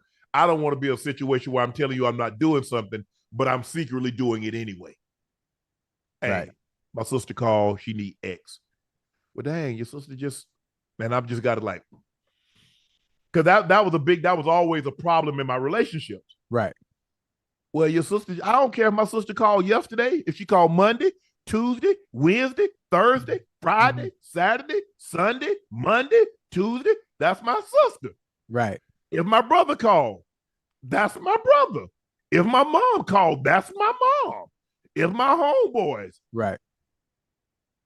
Now I have to understand, because like I said, when I get with somebody, if your mom or your family needs something, I got them too. And so I don't want them to just like, oh, just because she with him and he got it, right? Just to wear out the welcome. So that's gonna be the biggest issue, because I'm just used to my money. I'm used to doing what the hell I want unabated. Right. Hey, my brother called me and said, hey, bro, I need $250,000. And he ain't even got to tell me what it's for. Right. He gonna have it tomorrow by noon. My sister say, hey, Shannon, she ain't gonna never say she need that much, but hey, she'll have it by noon. My homeboys call. They're gonna have it by noon. So I have to be more like, okay, you're right, babe. You're right. I just did send X amount of dollars. Right. You're right. That's gonna be my biggest thing. Because for so long, Ocho, I've done what the hell I wanted with my money. Right. And so that's gonna be the thing that's gonna be probably the biggest contention, because I got a big heart when it comes to my family. Right. Because I'm like, that's my thing. I don't take vacations. So the money that I would have spent on vacations or getting a car or getting all this stuff, it goes to those in need. Right. Yeah. So, and so I think that having someone to understand, but I need like about 3 hours, babe. And then I'm gonna come back to you, okay? Can it wait? Can it wait? Or if it needs to, and you know, I'm not used to like, can we? Damn, I said, can it wait? If it can't wait, let's go ahead and handle it. Right. So that's going to be the biggest thing for me, Ocho, because I've been kind of like doing things kind of my own way when it comes to like finances. Right. And when it comes to like, you don't give me time, I take it. So that's going to be the thing. So that's something that I'm going to need to work on and get better at. Because I'm, like I said, when it comes to my family, because when it was nobody but Shara, Sterling, and Shannon, when that was all I had. Right. And I don't even have to question my brother, because I know when he had and I didn't, I got it. Yeah. Hey, bro. Hey, man, check this out. Black College Beach Week, man. I need the whip. Hey, come get it. Bro, you know, hey, man, money jump funny. Here's $5,000. You know, he's gonna make sure I have. Right. My sister, she was never, you know, my sister never had no money, but if we needed it, she gave us what she had, or she go get it from her boyfriend to give it to us. Yeah. So my brother and sister can get it. My homeboys, they know. But even when it comes to my homeboys, Ocho, I don't lend my homeboys money. I give them money. but I'll never give them a sum that I'm gonna miss. Never. So whatever it might be 10, it might be 50. If I think I'm gonna miss it, I can't do it. Right. But my homeboys have never paid me back in 30 years. I've never asked for it. I'll never ask for it. So that's what I'm gonna have to be, because I know, like, because it's hard. Like if it's your mom in a situation, your dad, they need something, hey, take off with it. Yeah. Now you start talking about your brothers and your sisters. Well, you gave it to your brother and your son. I'm like, damn, you're right though.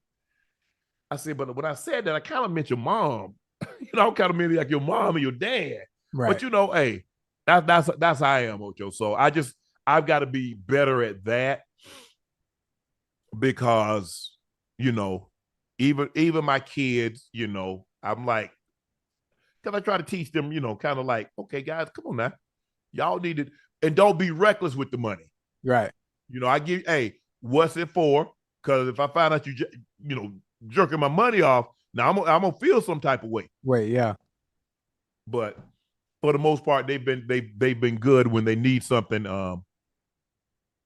But that's gonna be the hardest thing, Ocho. That's gonna be the hardest thing, because I've kind of did what I wanted to do. My mom called me. It's like she want to go to Vegas. Okay, hey, Shelly, put on a plane to Vegas. Hey, Shannon, I need some money. Okay, Shannon, I ran out of money. Shelly, send us some money. I gotta, like, okay, hey, somebody else, can send the money, And I don't want to go. I don't want to be sneaky with it either. Right. If I tell her I'm not gonna do something, I gotta hold to that.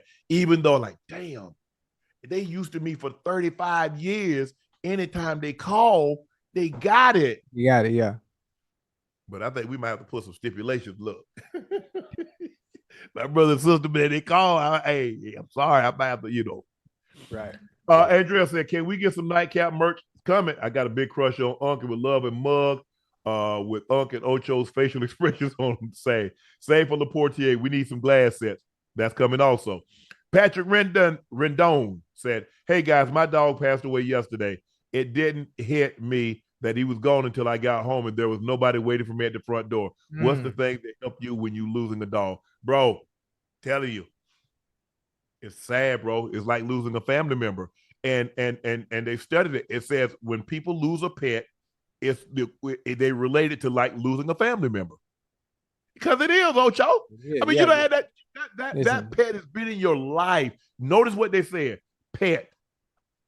It's been in your life 5, 6, 7 years, every single day. No matter how sad you are, man, it is happy to see you. You every time. I told every you. Time. I would never experience that pain ever again. Yeah, you had me goddamn crying when you told me about you got me boohooing a little bit. Yeah, just you talking about your dog, and like I just that ain't even my animal. So if I'm crying about you losing your dog and hearing you talk about it, you already know. But I'm not dealing with that pain no more. No, sir. No, sir. Drew said, Ocho, I have a photo of you and my late father. How do you go about sending it? How do I go about sending it to you to get it signed? Oh shoot, bro. I'm moving around right now, boy. You gonna have to hold off for me. Hold off for me for a little bit on that. Cause I'm somewhere different every goddamn week. But I'm gonna get it. I'm gonna take care of you. I'm gonna take care of you so I can sign it. All righty. Guys, we really appreciate it. Please make sure you hit that like button. Please make sure you hit that subscribe button. We greatly appreciate all of the support that you've given us through the first 6 or 7 months of being on Nightcap. I think we're 8 months now, Ash? Except October. 6 months. First 6 months. Thank you. Thank you so much. We greatly appreciate your support. We appreciate, go to Apple Podcasts, leave comments, leave feedback, because that's the only way that we're going to get better. Because a lot of times when you go to a restaurant, they ask you to leave comments, concerns, or criticism. That's the only way we know what we're doing good, what we can get better at, and what we're doing wrong. Because at the end of the day, we aim to please. Yes, we're going to be our authentic selves, but we can't get out, and we're going to try to do everything that we possibly can to create and give you the best content we possibly can while not losing who we are.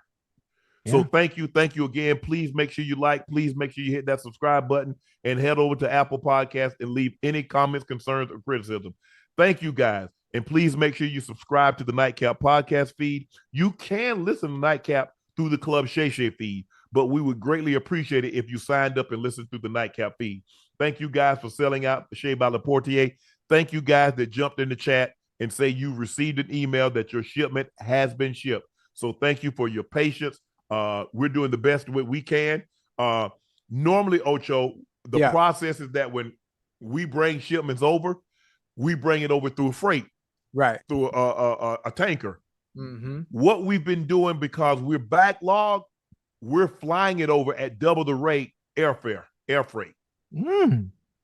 Because you like Pablo Escobar with the Laportier, huh?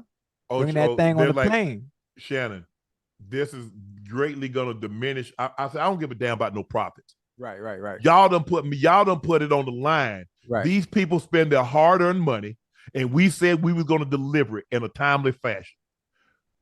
So I'll forego my share. Forget my share.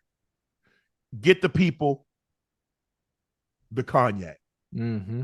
And so any means necessary. I don't give if you got to find a David Copperfield and he magic and he could appear over there and bring 2 cases back at a time. Right. Get it done. And so that's what we're doing. Yes, we still have the freight liners that's coming, but right now we're actually air shipping. So we're sending planes over there to bring it back at double the cost. But that's what we have to do. That's what we're going to do. And so, guys, thank you. Thank you for your patience, and thank you for your support. Thank you for joining us for another episode of Nightcap. I am your favorite Unc, Shannon Sharpe. He's your favorite number 85, route runner extraordinaire, Bengals Ring of Fame honoree, Pro Bowler, All-Pro from Liberty City, Oregon State to the Bengals, Mr. Real Rosado, Chad Ochocinco Johnson. Thank you for joining us. We'll see you Sunday.